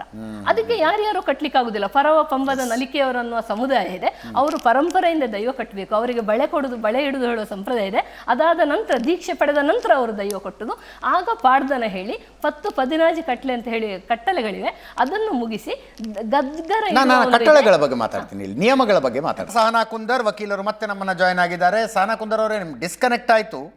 ಲಕ್ಷ್ಮೀಜಿ ಪ್ರಸಾದ್ ಅವರು ಯಾವುದೇ ರೀತಿಯ ಅಪಚಾರ ಆಗಿಲ್ಲ ಅನ್ನುವುದನ್ನು, ನಿಮ್ಮ ಧ್ವನಿ ನನಗೆ ಕೇಳಿಸ್ತಾ ಇಲ್ಲ. ಎಸ್, ಯಾವುದೇ ರೀತಿಯ ಅಪಚಾರ ಆಗಿಲ್ಲ ಅನ್ನೋದನ್ನ, ಎಸ್ ಈಗ ಕೇಳಿಸ್ತಾ ಇದೆ. ಯಾವುದೇ ರೀತಿಯ ಅಪಚಾರ ಆಗಿಲ್ಲ ಅನ್ನೋದನ್ನು ಎಳೆ ಎಳೆಯಾಗಿ ಬಿಡಿಸಿ ಹೇಳಿ. ದೈವಗಳು ಕೊರಗಜ್ಜ ಯಕ್ಷಗಾನದ ವೇದಿಕೆಗೆ ತೆಗೆದುಕೊಂಡು ಬಂದಿದ್ದಾರೆ. ಸಿನಿಮಾಗೆ ಬಂದಾಗ ಯಾಕೆ ಇಷ್ಟೊಂದು ವಿರೋಧ ಅಂತ ಸರ್? ಓಕೆ, ನಾನು ಅವ್ರ ಮಾತಿಗೆ ಒಂದು ಮಾತಾಡ್ಲಿಕ್ಕಿದೆ ನನಗೆ ಅವರ ವಿಷಯದಲ್ಲಿ. ಇವತ್ತು ಮೇ ಬಿ ದೈವ ಮಾತಾಡಿದ್ದ, ದೈವ ನರ್ತಕ ಮಾತಾಡಿದ್ದ ಅನ್ನೋ ಪ್ರಶ್ನೆ ತುಳುವನಾಡಿನಲ್ಲಿ ಬರಬೇಕು ಅನ್ನೋದಕ್ಕೆ ಮೂಲ ಕಾರಣ ಲಕ್ಷ್ಮೀ ಮೇಡಮ್ ಅವರು. ನನಗೆ ಬಹಳ ಬೇಸರ ಇದೆ ಅವರ ಮೇಲೆ. ನಾನು ಅವರ ಬಹಳಷ್ಟು ವಿಷಯಗಳನ್ನು ನೋಡಿದ್ದೇನೆ. ಅವರು ತುಳುವಲ್ಲಿ ಮಾತಾಡೋದಿಲ್ಲ, ಅವ್ರು ಎಲ್ಲ ವಿಷಯದನ್ನ ಕನ್ನಡದಲ್ಲಿ ಮಾತಾಡ್ತಾರೆ. ನಮಗೆ ಎಷ್ಟು ನೋವಾಗ್ತದೆ ಅವರು ಒಂದೊಂದು ವಿಷಯ ಅವರು ಮಾತಾಡೋದು ಹೇಳಿದರೆ. ಇದೇ ರಿಷಬ್ ಶೆಟ್ಟಿಯವರ ಕಾಂತಾರದ ಮುಖವನ್ನು ಪುಸ್ತಕಕ್ಕೆ ಹಾಕಿ ಕಾಂತಾರ ದೈವದ ವಿಷಯ ಗೊತ್ತಿದೆಯಾ ಅಂತ ಕೇಳಿದವರು ಇವರು ನಾನು ಕೇಳ್ಬೋದಾ ಸರ್, ಇವರು ವಾಣಿಜ್ಯೀಕರಣ ಮಾಡ್ತಿದ್ದಾರೆ ದೈವದ ವಿಚಾರವನ್ನ ಅಂತ? ನಾವು ತುಳುವರು ಸರ್, ನಮಗೆ ನೋವಾಗ್ತದೆ ಇವರು ಈ ಥರ ಎಲ್ಲ ಮಾತಾಡುವಾಗ. ಅದು ಹೇಗೆ ಹೇಳ್ತಾರೆ, ಚಂದ ಕೇಳೋದದು ಕಾಂತಾರ ಫಿಲ್ಮ್ನಲ್ಲಿ ಆಯ್ತಾ. ದೈವ ನರ್ತಕ ಮಾತಾಡಿದ ಅಂತ ದಯಾನಂದ ಕತ್ತಲ್ ಸರ್ನ ಇವರು ಬೆರಳು ಮಾಡಿ ತೋರಿಸ್ತಾ ಇದ್ದಾರೆ. ಯಾಕೆ ಅಲ್ಲ ಸಹನಾ ಕುಂದರ್ ಅವರೇ, ಯಾವ ಹಿನ್ನೆಲೆಯಲ್ಲಿ ಆ ಮಾತು ಬಂತು ಅದನ್ನೊಂದು ಸ್ವಲ್ಪ ಗಮನಿಸೋಣ. ಒಂದೇ ನಿಮಿಷ. ದೈವ ಮಾತಾಡೋದ, ದೈವ ನರ್ತಕ ಮಾತನಾಡುವುದಾ ಅಂತ ಹೇಳಿದವನು ಕೋರ್ಟಿನ ಮೆಟ್ಟಿಲ ಮೇಲೆ ರಕ್ತ ಕಾರಿಕೊಂಡು ಸತ್ತ. ಆ ಹಿನ್ನೆಲೆಯಲ್ಲಿ ಅದನ್ನು ತೋರಿಸಿದ್ದಾರೆ. ಸಂಪರ್ಕ ಮತ್ತೆ ಕಡಿತಗೊಂಡಿದೆ. ನಾನು ಮಾತಾಡ್ಬೋದಾ ಸರ್? ಎಸ್. ಅದು ಕಾಂತಾರದಲ್ಲೇ ದೈವ ಹಾಗೆ ಕೇಳುವ ಕ್ರಮ ಇಲ್ಲ. ಈ ದೈವ ಕೋರ್ಟಿನ ಮೆಟ್ಟಿಲಲ್ಲಿ ನೋಡಿಕೊಳ್ತೇನೆ ಹೇಳೋ ದ್ವೇಷ ತೀರಿಸುವ ಮಾತುಗಳನ್ನು ದೈವ ಹೇಳುವ ಕ್ರಮ ಇಲ್ಲ ಸರ್. ನಾವು ನಮಗೆ ಏನಾದ್ರು ಸಮಸ್ಯೆ ಆಯಿತು ಅಂತ ಹೇಳಿದ್ರೆ ನಾನು ಸರಿಪಡಿಸ್ತೇನೆ ಅಂತ ಅಭಯ ಕೊಡುದು, ನಾನು ಶಿಕ್ಷಿಸ್ತೇನೆ ಅಂತ ಹೇಳುದುಂಟು. ಅದು ಯಾವಾಗ ಜನರಲ್ ಆಗಿ ನಾನು ಒಲಿದರೆ ಭಾಗ್ಯಲಕ್ಷ್ಮಿ, ಮುನಿದರೆ ನಾನು ಮಾರಿ ಅಂತ ಹೇಳುವ ಕ್ರಮ ಉಂಟು. ಆದ್ರೆ ಒಬ್ಬರು ಹೋಗಿ ಅರಿಕೆ ಮಾಡಿದಾಗ ನಾನು ಶಿಕ್ಷಿಸ್ತೇನೆ, ಆಸ್ಪತ್ರೆಗೆ ಸೇರುವಾಗ ಮಾಡ್ತೇನೆ, ಕೋರ್ಟಿನ ಮೆಟ್ಟಿಲಲ್ಲಿ ನೋಡ್ಕೊಳ್ತೇನೆ ಕ್ರಮ ಇಲ್ಲ ಸರ್. ಪಿಲ್ಚಂಡಿ ದೈವದ ಹತ್ರ ಇವ್ರು ಹೋದ ಸಂದರ್ಭದಲ್ಲಿ ಪಿಲ್ಚಂಡಿ ದೈವ ಹೇಳ್ತಂತೆ, ಅಪಚಾರ ಮಾಡುವವರಿಗೆ ನಾನು ಬುದ್ಧಿ ಕಲಿಸ್ತೇನೆ, ಇನ್ನು ಮುಂದೆ ಎಲ್ಲಾ ದೈವಸ್ಥಾನಗಳಲ್ಲಿ ಚಿತ್ರೀಕರಣ ನಿಲ್ಲಬೇಕು, ಹುಚ್ಚುತನ ಪ್ರದರ್ಶಿಸುತ್ತಿರುವವರಿಗೆ ಹುಚ್ಚು ಹಿಡಿಸುತ್ತೇನೆ. ಓಕೆ, ಇಲ್ಲಿ ಚಿತ್ರೀಕರಣ ಅಪಚಾರ ಆದ್ರೆ ಅಲ್ವಾ ಚಿತ್ರೀಕರಣ ಅಪಚಾರ? ಈಗ ಅಲ್ಲ, ಅದನ್ನ ಚಿತ್ರೀಕರಣ ದೈವದ ತಂಡಕ್ಕೆ ಹೇಳಿದ್ದಾರೆ ಅಂತ ಯಾಕೆ ಅನ್ಕೊಳ್ತೀರಿ? ಥಿಯೇಟರ್ಗಳಲ್ಲಿ ವೇಷ ಹಾಕೊಂಡು ಬರ್ತಾರೆ, ಅದು ತಪ್ಪು ಸರ್. ಅದನ್ನ ನಾವು ಹೇಳ್ತೇವೆ, ಅವ್ರಿಗೆ ಹೇಳಿರುವುದು ಅಂತ ನಾನು ಅನ್ಕೊಳ್ತೀನಿ. ಅಲ್ಲ ಸರ್, ಇದು ದೈವಸ್ಥಾನ ದೈವ ಕೋಲ ಆಗುವಾಗ ರೆಕಾರ್ಡ್ ಮಾಡಬಾರ್ದು ಅಂತ ಒಂದು ವಾದ ಇದೆ. ಈಗ ನಮಗೆಲ್ಲ ವಿರೋಧ ಇದೆ ಹೋದಾಗ ಎಲ್ಲ ಕೆಲವು ಕಡೆ. ಈಗ ಕೇಳಿ ಕಥೆಯನ್ನ ಬರಿಬಹುದು ಸರ್, ಆಗ ರೆಕಾರ್ಡಿಂಗ್ ಸಿಸ್ಟಮ್ ಇರಲಿಲ್ಲ. ಈಗ ರೆಕಾರ್ಡಿಂಗ್ ಸಿಸ್ಟಮ್ ಇದೆ, ಯಾಕೆ ಮಾಡಬಾರ್ದು? ದುರುಪಯೋಗ ಮಾಡುವುದನ್ನು ನಾನು ಈಗ ಕೂಡ ಖಂಡಿಸ್ತೇನೆ. ಸದುಪಯೋಗ ಮಾಡುವುದನ್ನು ಸರಿಯಾದ ರೀತಿಯಲ್ಲಿ ತೋರಿಸುವುದು ತಪ್ಪೇನು? ನಾವು ಪರಿವರ್ತನೆ ಜಗನ್ನಮಯ ನಿಯಮ ಅಂತ ಮೊದಲು ಡ್ರಾಯಿಂಗ್ ಮಾಡ್ತಾ ಇದ್ರು, ಯಾಕೆ ಫೋಟೋಗ್ರಫಿ ಇರಲಿಲ್ಲ, ಈಗ ಇದೆ, ನಾವು ಮಾಡ್ತೇವೆ. ಹಾಗೆ ಆ ಚಿತ್ರೀಕರಣವನ್ನು ನಿಲ್ಲಿಸಬೇಕು. ಪ್ರಾತ್ಯಕ್ಷಿಕೆ ಮಾಡೋದು ತಪ್ಪು. ಈ ಹಿಂದೆ ಪ್ರಾತ್ಯಕ್ಷಿಕೆ ಮಾಡುವಾಗ ಬಹಳಷ್ಟು ವಿರೋಧ ಬಂದಿದೆ. ಈಗ ಸಿನಿಮಾ ಮಾಡಿದಾಗ ಸಿನಿಮಾದಲ್ಲಿ ಮಾಡೋ ತಪ್ಪು. ಕಾಂತಾರಕ್ಕೆ ತುಂಬಾ ವಿರೋಧ ಬಂತು. ಉಳಿದ ಸಿನಿಮಾಗಳಿಗೆ ಬಂದಿರಬಹುದಾ ಏನೋ ಗೊತ್ತಿಲ್ಲ ಸರ್, ನಾನು ಗಮನಿಸಲಿಲ್ಲ. ಸಿನಿಮಾಕ್ಕೆ ಬಂದದ್ದು ಇರಬಹುದೇನೋ ಇದ್ರೆ ಯಕ್ಷಗಾನದಲ್ಲೇ ಬಂದಿದೆ, ದೃಶ್ಯ ಮಾಧ್ಯಮದಲ್ಲಿ ಯಕ್ಷಗಾನದಲ್ಲೇ ಬಂದಿದೆ. ಇವರು ಸುಮ್ನೆ ಇವರು ಹೇಳಿಕೆಯನ್ನ ಕೊಡೋದಲ್ಲ. ಅಲ್ಲ ಮೇಡಮ್ ಒಂದ್ ನಿಮಿಷ ಒಂದೇ ನಿಮಿಷ ಸಹನಾ ಅವರೇ, ಇನ್ನು ಹೇಳಿ ಸರ್. ಅಭಿಪ್ರಾಯಗಳು ವ್ಯಕ್ತ ಆಗ್ತಾ ಇದಾವೆ, ಇದು ವೈಯಕ್ತಿಕ ಆಗಬಾರ್ದು ದಯವಿಟ್ಟು. ಬಟ್ ಇಲ್ಲ ನಾನು ವೈಯಕ್ತಿಕ ತಗೊಳ್ತಾ ಇಲ್ಲ, ನನ್ನ ಅಭಿಪ್ರಾಯವನ್ನು ನಾನು ಹೇಳ್ತಾ ಇದ್ದೇನೆ. ಇವರು ನನಗೆ ಹೇಳಬೇಕು, ದೈವ ಮನುಷ್ಯನ ಕುತ್ತಿಗೆಯನ್ನ ಕಚ್ಚಿ ರಕ್ತ ಕುಡಿಯುವ ದೈವ ಯಾವುದು ಅಂತ ನನ್ಗೆ ಇವರು ಹೇಳಬೇಕು. ನನಗೆ ಒಂದೇ ನಿಮಿಷ ಸಹನಾ ಒಂದೇ ನಿಮಿಷ ಅವ್ರು ಉತ್ತರಿಸ್ಬೇಕಂತ. ನೋಡಿ, ಪೊಯ್ಯತ್ತಾಯಿ ಅಂತ ಒಂದು ದೈವ ಇದೆ, ಪೊಯ್ಯತ್ತಾಯಿ ಅಂತ ದೈವ. ಸಹನಾ ಮೇಡಮ್ ಒಂದೇ ನಿಮಿಷ, ತಮ್ಮ ಪ್ರಶ್ನೆ ಅವ್ರಿಗೆ ರೀಚ್ ಆಗಿದೆ. ನೋಡಿ, ನನ್ನ ಅಧ್ಯಯನದ ತಳಹದಿಯಲ್ಲಿ ಹೇಳುದು, ಇದು ನಾನು ಯಾವುದು ಕಟ್ಟಿದ ಕಥೆಗಳಲ್ಲ. ನಾನು ಬೇರೆ ದೈವ ಮಾಧ್ಯಮದಿಂದ ಪಾರ್ಧನವನ್ನ ಕೇಳಿ ಹಿರಿಯರಿಂದ ಕೇಳಿ ಬರೆದದ್ದು. ಎಲ್ಲಿಂದ ಬರೆದದ್ದು ಅಂತ ಕೂಡ ಇದರಲ್ಲಿ ಮಾಹಿತಿ ಇದೆ. ಇದರಲ್ಲೇ ಇದೆ, ಪೊಯ್ಯತ್ತಾಯಿ ಅಂತ ಒಂದು ದೈವ ಇದೆ, ತನಗೆ ಎದುರು ಸಿಕ್ಕಿದವರನ್ನ ತುಂಡು ತುಂಡು ಮಾಡಿ ಬಿಸಾಡಿದೆ ಅಂತ, ರಕ್ತ ಹೀರಿದೆ ಅಂತ ಹೇಳಿ ಉಲ್ಲೇಖ ಇದೆ ಇನ್ನೊಂದು ಕಡೆ. ಇನ್ನು ಗುಳಿಗ ಅಂತ ದೈವ, ಅದು ಕಥೆ ಇದರಲ್ಲೇ ಇದೆ. ನನ್ನ ಈ ಪುಸ್ತಕದಲ್ಲಿ ಗುಳಿಗನ ದೈವದ ಕಥೆ ಇದೆ. ಹೇಳಿ ಸಹನಾ ಮೇಡಮ್ ಒಂದೇ ನಿಮಿಷ, ಅವ್ರ ಮಾತು ಮುಗಿಸಿದ ತಕ್ಷಣ ನಾನು ತಮ್ಮ ಪ್ರತಿಕ್ರಿಯೆ ತೆಗೆದುಕೊಳ್ತೀನಿ ಪ್ಲೀಸ್. ಚಾಮುಂಡಿ ದೈವ ಅಂತ ಇದೆ ಸರ್. ಚಾಮುಂಡಿ ದೈವಕ್ಕೆ ಒಬ್ಬ ಗಣಪತಿ ಭಟ್ಟ ಅನ್ನುವ ದ್ರೋಹ ಮಾಡ್ತಾನೆ. ಚಾಮುಂಡಿಗೆ ದೈವ ಆಗುವ ಮುಂಚೆ ಬಹುಶಃ ಅದು ದೈವತ್ವ ಮತ್ತೆ ದುರಂತ ಒಟ್ಟೊಟ್ಟಿಗೆ ಸಾಗಿದೆ ನಮ್ಮಲ್ಲಿ. ಚಾಮುಂಡಿ ದೈವಕ್ಕೆ ದ್ರೋಹ ಮಾಡಿದಂತ ದಾಯಾದಿ ಅಂತ ಹೇಳ್ತಾರೆ. ನಮ್ಗೆ ಸ್ಪಷ್ಟ ಚಿತ್ರಣ ಸಿಗುವುದಿಲ್ಲ, ಯಾಕಂದ್ರೆ ಇವೆಲ್ಲ ಐತಿಹ್ಯಗಳು.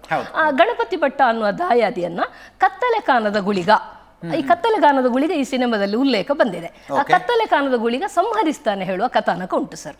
ಆ ಸಂಹರಿಸಿದ ನಂತರ ಆ ವ್ಯಕ್ತಿ ಇದ್ದಾನಲ್ಲ, ಜತ್ತಿಂಗ ಅಂತ ದೈವ ಆಗಿ ಆರಾಧನೆ ಪಡೆದಿದ್ದಾರೆ. ಚಾಮುಂಡಿ ಮತ್ತೆ ಜತ್ತಿಂಗ, ಕತ್ತಲೆ ಕಾನ ಗುಳಿಗ ಮೂವರಿಗೆ ಒಟ್ಟಿಗೆ ಆರಾಧನೆ ಆಗ್ತದೆ. ಯಾಕೆಂದ್ರೆ ಇಂಟರ್ಲಿಂಕ್ಡ್ ಕಥೆಗಳಿಲ್ಲಿ, ಇಲ್ಲಿ ಸಂಹರಿಸಿದ ಕಥೆ ಇದೆ. ಇದೇ ರೀತಿ ದೈವಗಳು ಸಂಹರಿಸಿದ ಕಥಾನಕಗಳಿವೆ. ರಿಷಬ್ ಶೆಟ್ಟಿ ತೋರಿಸಿದ್ದು ಮಾತ್ರ ಅಲ್ಲ, ಖಂಡಿತವಾಗಿ ಏನಾಗಿದೆ ಗೊತ್ತಾ, ನಾನು 21 ವರ್ಷ ಅಧ್ಯಯನದ ಕಾರಣ ಎಲ್ಲ ರೀತಿಯ ಕಥಾನಕಗಳು ನನ್ನಲ್ಲಿವೆ. ಇವರು ಸಂಪೂರ್ಣ ಅಧ್ಯಯನ ಮಾಡಿರೋದಿಲ್ಲ, ಸ್ವಲ್ಪ ಸ್ವಲ್ಪ ಭಾಗವನ್ನು ನೋಡಿರ್ತಾರೆ. ಅದರಿಂದ ಇಂಥ ಕಥಾನಕಗಳು ಗೊತ್ತಿಲ್ಲ. ನೀವು ಸಂಶೋಧನೆ ಹಿನ್ನೆಲೆಯಲ್ಲಿ ಮಾತಾಡ್ತಿದ್ದೀರಿ, ಅವ್ರು ಧಾರ್ಮಿಕ ನಂಬಿಕೆ ಹಿನ್ನೆಲೆಯಲ್ಲಿ ಮಾತಾಡ್ತಿದ್ದಾರೆ, ಇಬ್ರು ತಪ್ಪಲ್ಲ. ನನ್ನ ಪುಸ್ತಕದ ಬಗ್ಗೆ ಹೇಳಿ, ನನ್ನ ಪುಸ್ತಕದ ಕವರ್ ಪೇಜ್ ಹಾಕುದು ನನ್ನ ಸ್ವಾತಂತ್ರ್ಯ ಅಲ್ವಾ? ನಾನು ಕಾಂತಾರ, ನಾನು ಮೊದಲಿಗೆ ಬಂದದ್ದು ಕೊಡಮಂದಾಯ ದೈವ. ಕಾಂತಾರ ಸಿನಿಮಾ ಬರುವ ಮುಂಚೆ ಈ ಪುಸ್ತಕ ಪಬ್ಲಿಷ್ ಆಗಿ ಫೇಮಸ್ ಆಯ್ತು. ಗಮನಿಸಿದ್ದೇವೆ ಮೇಡಮ್. ಸರ್ ನನಗೆ ಮಾತನಾಡಲಿಕ್ಕೆ ಗಮನಿಸಿದ್ದೇವೆ. ಸರ್ ನನಗೆ ನಾನು ಕೊಡಮಂದಾಯ ದೈವದ್ದು ಹಾಕಿದ್ದು ಇದು ಆಗಿ 1 ವರ್ಷಕ್ಕೆ ಕಾಂತಾರ ಸಿನಿಮಾ ಬಂತು. ಆಮೇಲೆ ಈ ಪುಸ್ತಕದ ಮೇಲೂ ಸಣ್ಣ ಒಂದು ಆಕ್ಷೇಪ ಬಂತು. ಹಾಗೆ ನಾನೇನ್ ಮಾಡಿದೆ, ಅದನ್ನು ಪರಿಷ್ಕೃತ ಮಾಡಿ ಹೊಸ ಪುಸ್ತಕ ಮಾಡಿದೆ. ಕಾಂತಾರ ಬಂದು ಬಹಳ ಫೇಮಸ್ ಆಯ್ತಲ್ಲ, ಕಾಂತಾರ ಪಂಜುರ್ಲಿದ ಹಾಕಿದೆ. ಆಗ ನಾನು ರಿಷಬ್ ಶೆಟ್ಟಿ ಅವರ ಪರಿವಾರವರನ್ನು ಕೇಳಿದೆ, ಯಾಕಂದ್ರೆ ನಾನು ಅದನ್ನು ಡುಪ್ಲಿಕೇಟ್ ಮಾಡುವಾಗ ಮಾಡ್ಬೋದು, ಯಾಕಂದ್ರೆ ನೇರವಾಗಿ ಸಿನಿಮಾದ ಫೋಟೋ ಹಾಕಿದ್ದಲ್ಲ, ಅದರ ಅಕ್ಲಿಕ್ ಪೇಂಟಿಂಗ್ ಮನ್ಮೋಹನ್ ಅಂತ ಚಿತ್ರಕಾರರು ಮಾಡಿಕೊಟ್ಟದ್ದು, ಅದನ್ನು ಬಳಸಿದೆ. ಅದರಲ್ಲಿ ಇವರಿಗೆ ಏನೋ ಅಪಚಾರ ಆಯ್ತು. ನಾನು ನನ್ನ ಪುಸ್ತಕ ನಾನು ಅಧ್ಯಯನ ಮಾಡಿದ್ದು ನನ್ನ ಸ್ವಂತ ಖರ್ಚಲ್ಲಿ ಪ್ರಕಟ ಮಾಡಿದ್ದು, ನನ್ನ ಸ್ವಂತದಲ್ಲಿ ಅಪಚಾರ ಏನಾಗಿದೆ? ಇನ್ನು ದೈವದ ಬಗ್ಗೆ ಏನಾದ್ರು ಈ ಪುಸ್ತಕದ ಬಗ್ಗೆ ಅಪಚಾರ ಇದ್ರೆ ಏನಾದ್ರು ಇದ್ರೆ ಒಂದು ನಿಮಿಷ ಒಬ್ಬರಾದ ನಂತರ ಒಬ್ರು ಮಾತಾಡೋಣ, ಇದರಲ್ಲಿರುವ ಒಳ್ಳ ವಿಚಾರಗಳ ಬಗ್ಗೆ ಆಕ್ಷೇಪ ಇದ್ರೆ ನಾನು ಇಬ್ಬರ ಅಭಿಪ್ರಾಯಗಳಿಗೂ ಸಮಾನವಾದ ಗೌರವವನ್ನು ಕೊಡ್ತಾ ಇದ್ದೀನಿ. ನಿಮಗೆ ಅಂದ್ರೆ ನೀವು ನಿಮ್ಮ ಏನು ದೈವನರ್ತನ ಮತ್ತು ಆ ಕೌಟುಂಬಿಕ ಹಿನ್ನೆಲೆ, ಧಾರ್ಮಿಕ ಹಿನ್ನೆಲೆ ಎಲ್ಲ ಬಂದಿರುವವರಾಗಿ ನಿಮಗೆ ಸಿನಿಮಾದ ಬಗ್ಗೆ ಅಬ್ಜೆಕ್ಷನ್ ಇರೋದು, ಸಿನಿಮಾದ ಸುತ್ತಲೂ ನಡೀತಾ ಇರೋದರ ಬಗ್ಗೆ ಅಬ್ಜೆಕ್ಷನ್ ಇರೋದು ಪರ್ಫೆಕ್ಟ್ಲಿ ಅಕ್ಸೆಪ್ಟೇಬಲ್. ಅದರ ಬಗ್ಗೆ ಎರಡನೇ ಮಾತಿಲ್ಲ. ಈಗ ಕಂಬಳವನ್ನು ಬೆಂಗಳೂರಿನ ಪ್ಯಾಲೇಸ್ ಗ್ರೌಂಡ್ನಲ್ಲಿ ಮಾಡ್ತೀವಿ ಅಂದಾಗ ಅನೇಕ ಸಂಪ್ರದಾಯಸ್ಥರು ವಿರೋಧ ಮಾಡಿದ್ರು, ಕಂಬಳ ಈ ನೆಲದಿಂದ ಹೊರಗಡೆ ಹೋಗಬಾರ್ದು ಅಂತ. ಇನ್ನು ಕೆಲವರು ನಮ್ಮ ಸಂಸ್ಕೃತಿ ಯಾಕೊಂದು ಹೊಸ ಜಾಗಕ್ಕೆ ಪರಿಚಿತವಾಗಬಾರ್ದು, ಆ ರೀತಿಯ ವಾದವೂ ಇತ್ತು. ನಾನು ನಿಮ್ಮ ಚರ್ಚೆಯನ್ನು ಆ ರೀತಿ ನೋಡ್ತಾ ಇದ್ದೀನಿ. ಹೌದು, ಈಗ ನಾನು ಮಾತಾಡ್ಬೋದಾ? S yes please. ನೋಡಿ ನಾನು ಮೇಡಮ್ ಅವ್ರನ್ನ ಒಂದು ವಿಷಯ ಗೌರವಿಸ್ತೇನೆ. ಅವ್ರ ಅಧ್ಯಯನ ಎಲ್ಲ ಮಾಡಿದ್ದಾರೆ, ನಮ್ಗೆ ಖುಷಿ ಇದೆ. ನಾನು ಅದಕ್ಕೆ ಅವರಿಗೆ ಅಪಚಾರ ಮಾಡಿದ್ದಲ್ಲ ಮೇಡಮ್. ನಾನ್ ನಿಮ್ಗೆ ಹೇಳಿದ್ದು, ನಿಮ್ಗೆ ರಿಷಬ್ ಶೆಟ್ಟಿ ಅವರ ಕವರ್ ಪೇಜ್ ಅನ್ನ ಹಾಕ್ಲಿಕ್ಕೆ ಕಾಂತಾರ ದೈವದ ಬಗ್ಗೆ ಗೊತ್ತಿದ್ಯಾ ಅಂತ ನೀವು ಕೇಳಿದಷ್ಟು, ನಿಮಗೆ ಅವರ ಮೇಲೆ ಅಭಿಮಾನ ಇದ್ದಷ್ಟು ನಮಗೆ ರಿಷಬ್ ಶೆಟ್ಟಿ ಪಂಜುರ್ಲಿ ದೈವ ಅಲ್ಲ, ನಾವು ನಂಬುವ ಮೊಗಮೂರ್ತಿಯ ಮುಖ್ಯ ನಮಗೆ. ಅದಕ್ಕೋಸ್ಕರ ನಿಮ್ಮನ್ನು ಹೇಳಿದ್ದು, ಅದಕ್ಕೆ ನಿಮ್ಗೆ ಅಪಚಾರ ಮಾಡಿದ್ದಲ್ಲ. ಒಂದು ಕಾಂತಾರ ದೈವದ ಬಗ್ಗೆ ಗೊತ್ತಿದೆ ಅಂತ ನೀವು ಮಾತಾಡುವಾಗ ನಿಮ್ಮ ಮೇಲೆ ಗೌರವ ಇದೆ, ನೀವು ಮಾತಾಡುವಾಗ ನನಗೆ ಈ ಡಿಬೇಟ್ ನಲ್ಲೂ ಜಗಳ ಆಗ್ಬೋದು ಅನ್ನೋ ನಿರೀಕ್ಷೆ ಇರಲಿಲ್ಲ ನನಗೆ. ಎಸ್ ಸಾನಾ ಮೇಡಮ್, ಇಲ್ಲ ನಾನು ಹೇಳ್ತೇನೆ. ನೋಡಿ ಸರ್, ನಮ್ಗೆ ಇವರು ಬಂದದಕ್ಕೆ ನನಗೆ ಬೇಜಾರು. ಅದು ಬಂದದಕ್ಕೆ ಬೇಜಾರು ಅಂತಲ್ಲ, ಇವರು ಹೇಳಿದ ಸೆಂಟೆನ್ಸಿಂಗ್ ನನಗೆ ಬೇಜಾರು. ನಾನು ಮಧ್ಯಾಹ್ನದ ಮೇಲೆ ನನಗೆ ಎಷ್ಟು ದುಃಖ ಆಗಿದೆ ಅಂದ್ರೆ, ನಾನು ಒಂದು ದೈವ ಚಾಕ್ರಿ ಮಾಡುವ ಮನೆತನಕ್ಕೆ ಸಂಬಂಧಪಟ್ಟವಳು, ನನ್ನ ಅಪ್ಪನಿಗೆ ಎಣ್ಣೆ ಆಗಿ ನಾವು ಪಂಚಚಿಟಿಗೆ ಹಿಡಿಯುವ ಕುಟುಂಬಸ್ಥರು ನಾವು. ನನಗೆ ಹಕ್ಕಿದೆ, ನನಗೆ ಜವಾಬ್ದಾರಿ ಇದೆ, ನನಗೆ ನಂಬಿಕೆ ಇದೆ. ಮೇಡಮ್ ನಾನು ಹೇಳ್ತೇನೆ ಕೇಳಿ. ನೀವು ಹೇಳಿದ್ರಲ್ಲ ದೈವ ನರ್ತಕ ದೈವ ಮಾತಾಡಿದ್ದ ಅಂತ, ನೀವು ಹೇಳಿದ್ಮೇಲೆ ಧೈರ್ಯ ಬಂದದ್ದು ಕೆಲವರಿಗೆ ಮಾತಾಡ್ಲಿಕ್ಕೆ. ಇಲ್ಲಿಯವರೆಗೆ ಒಬ್ಬ ತುಳುವ ಕೂಡ ದೈವ ನರ್ತಕ ಮಾತಾಡಿದ್ದ ಅಂತ ಕೇಳುವುದನ್ನು ಒಬ್ಬ ತುಳುವ ಹೇಳಿದ್ದಿಲ್ಲ ಮೇಡಮ್. ನೀವು ಅದನ್ನ ಉಚ್ಚರಿಸಿದ್ದೀರಿ. ನಾನು ನನ್ನ ನಂಬಿಕೆಯನ್ನ ಸ್ವಲ್ಪ ಬದಿಗೊತ್ತಿ ನಿಮ್ಗೊಂದು ಪ್ರಶ್ನೆ ಕೇಳ್ತೇನೆ. ಪ್ರತಿ ಸಲ ಇದೇ ರಿಷಬ್ ಶೆಟ್ಟಿ ಅವರು ಅವರ ಬೇರೆಯವರ ಕುಟುಂಬಗಳಲ್ಲಿ ನಡೆಯುವಂತ ಕೋಲಗಳಿಗೆ ಹೋಗಿ ಅಲ್ಲಿ ಇವರು ಅನುಗ್ರಹ ಕೇಳಿದಾಗ ಪ್ರತಿ ಸಲ ಕೋಲದ ನರ್ತನವನ್ನ ಮಾಡಿದ್ದು ಒಬ್ಬ ವ್ಯಕ್ತಿ ನರ್ತಕ. Same it is repeated. ಆದ್ರೆ ನಾವು ಪ್ರಶ್ನೆ ಮಾಡ್ಲಿಲ್ಲ ಮೇಡಮ್. ಯಾಕೆ ಹೇಳಿ? ನಾವು ತುಳುವರು, ನಾವು ದೈವ ಭಾಷೆ ತುಳು ಮಾತಾಡುವ ತುಳುವರು ಮೇಡಮ್. ನಾವು ಪ್ರಶ್ನೆ ಮಾಡ್ಲಿಲ್ಲ. ನೀವು ಈಗ ನೀವು ಪ್ರಶ್ನೆ ಮಾಡಿದ್ದು ನಮ್ಮನ್ನಲ್ಲ, ನೀವು ಪ್ರಶ್ನೆ ಮಾಡಿದ್ದು ನಮ್ಮ ಪುಣ್ಯವನ್ನು ಪೆರಾರವನ್ನ. ನೀವು ಅಲ್ಲಿಗೆ ಮಡಿಯುಟ್ಟಿ ಬಂದು ಹೇಳ್ಬೇಕು, ನೀವು ನಂಗೆ ಸಂದೇಹ ಇದೆ ಅಂತ.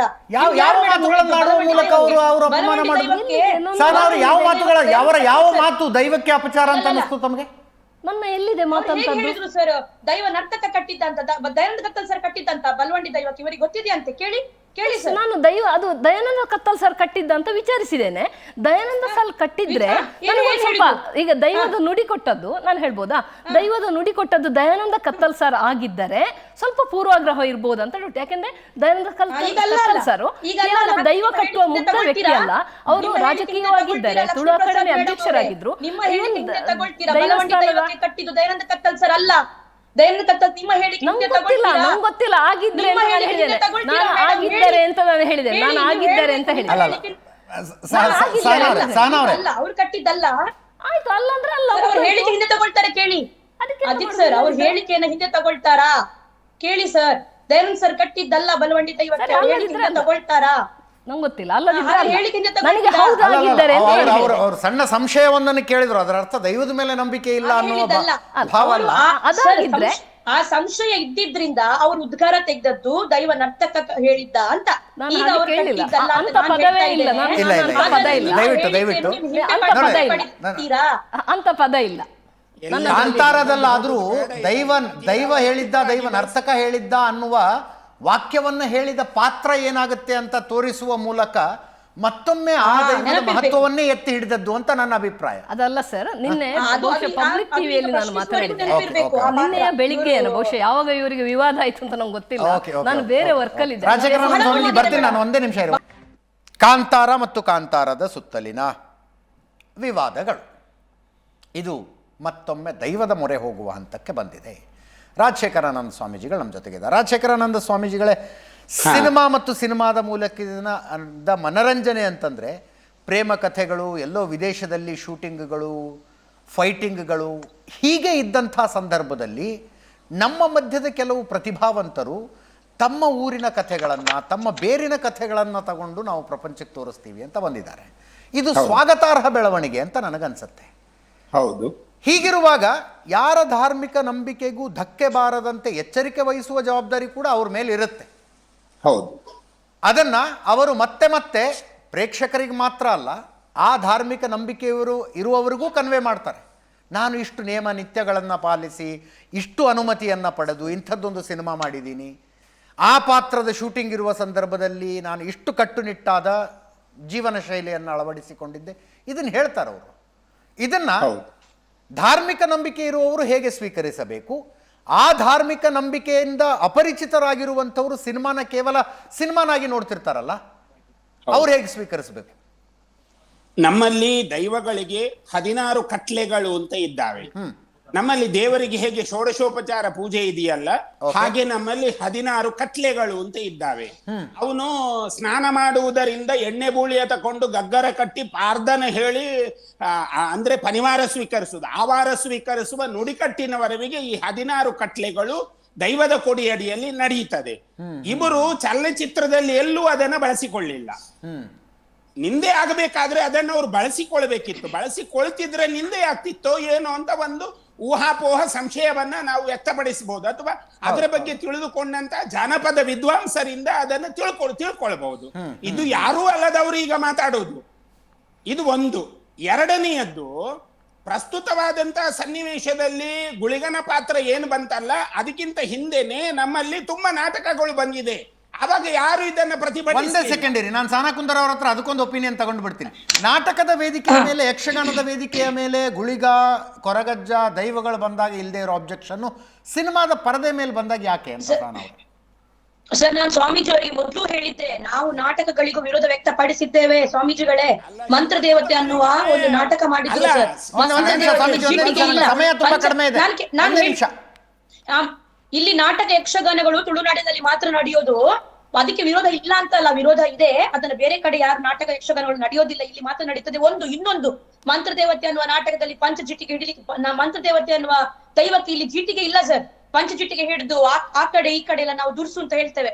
ಆ ಹಬ್ಬದ ದಿನ ಬಳಕೆ ಮಾಡುವ ಪಟಾಕಿಗಳು, ಅದನ್ನೆಲ್ಲ ಹೊಡೆದು ಅಬ್ಬರದಿಂದ ವೇದಿಕೆಗೆ ಬಂದಾಗ, ಶಿವದೂತಗಳಿಗೆ ಬಂದಾಗ ಕೂಡ ನಾವು ಮಾತಾಡಿದ್ದೇವೆ. ಯಾರು ಹೇಳಿದ್ದು ಮಾತಾಡ್ಲಿಲ್ಲ ಅಂತ?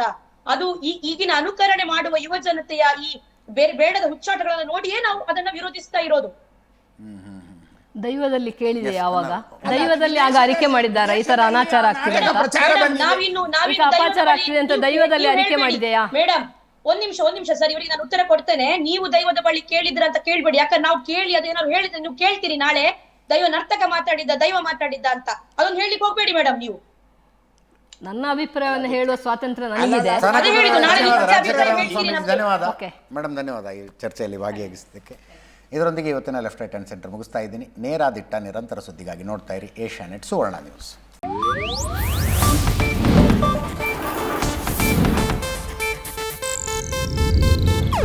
ಇದು ಏಷ್ಯಾನೆಟ್ ನ್ಯೂಸ್ ನೆಟ್ವರ್ಕ್ ಪ್ರಸ್ತುತಿ.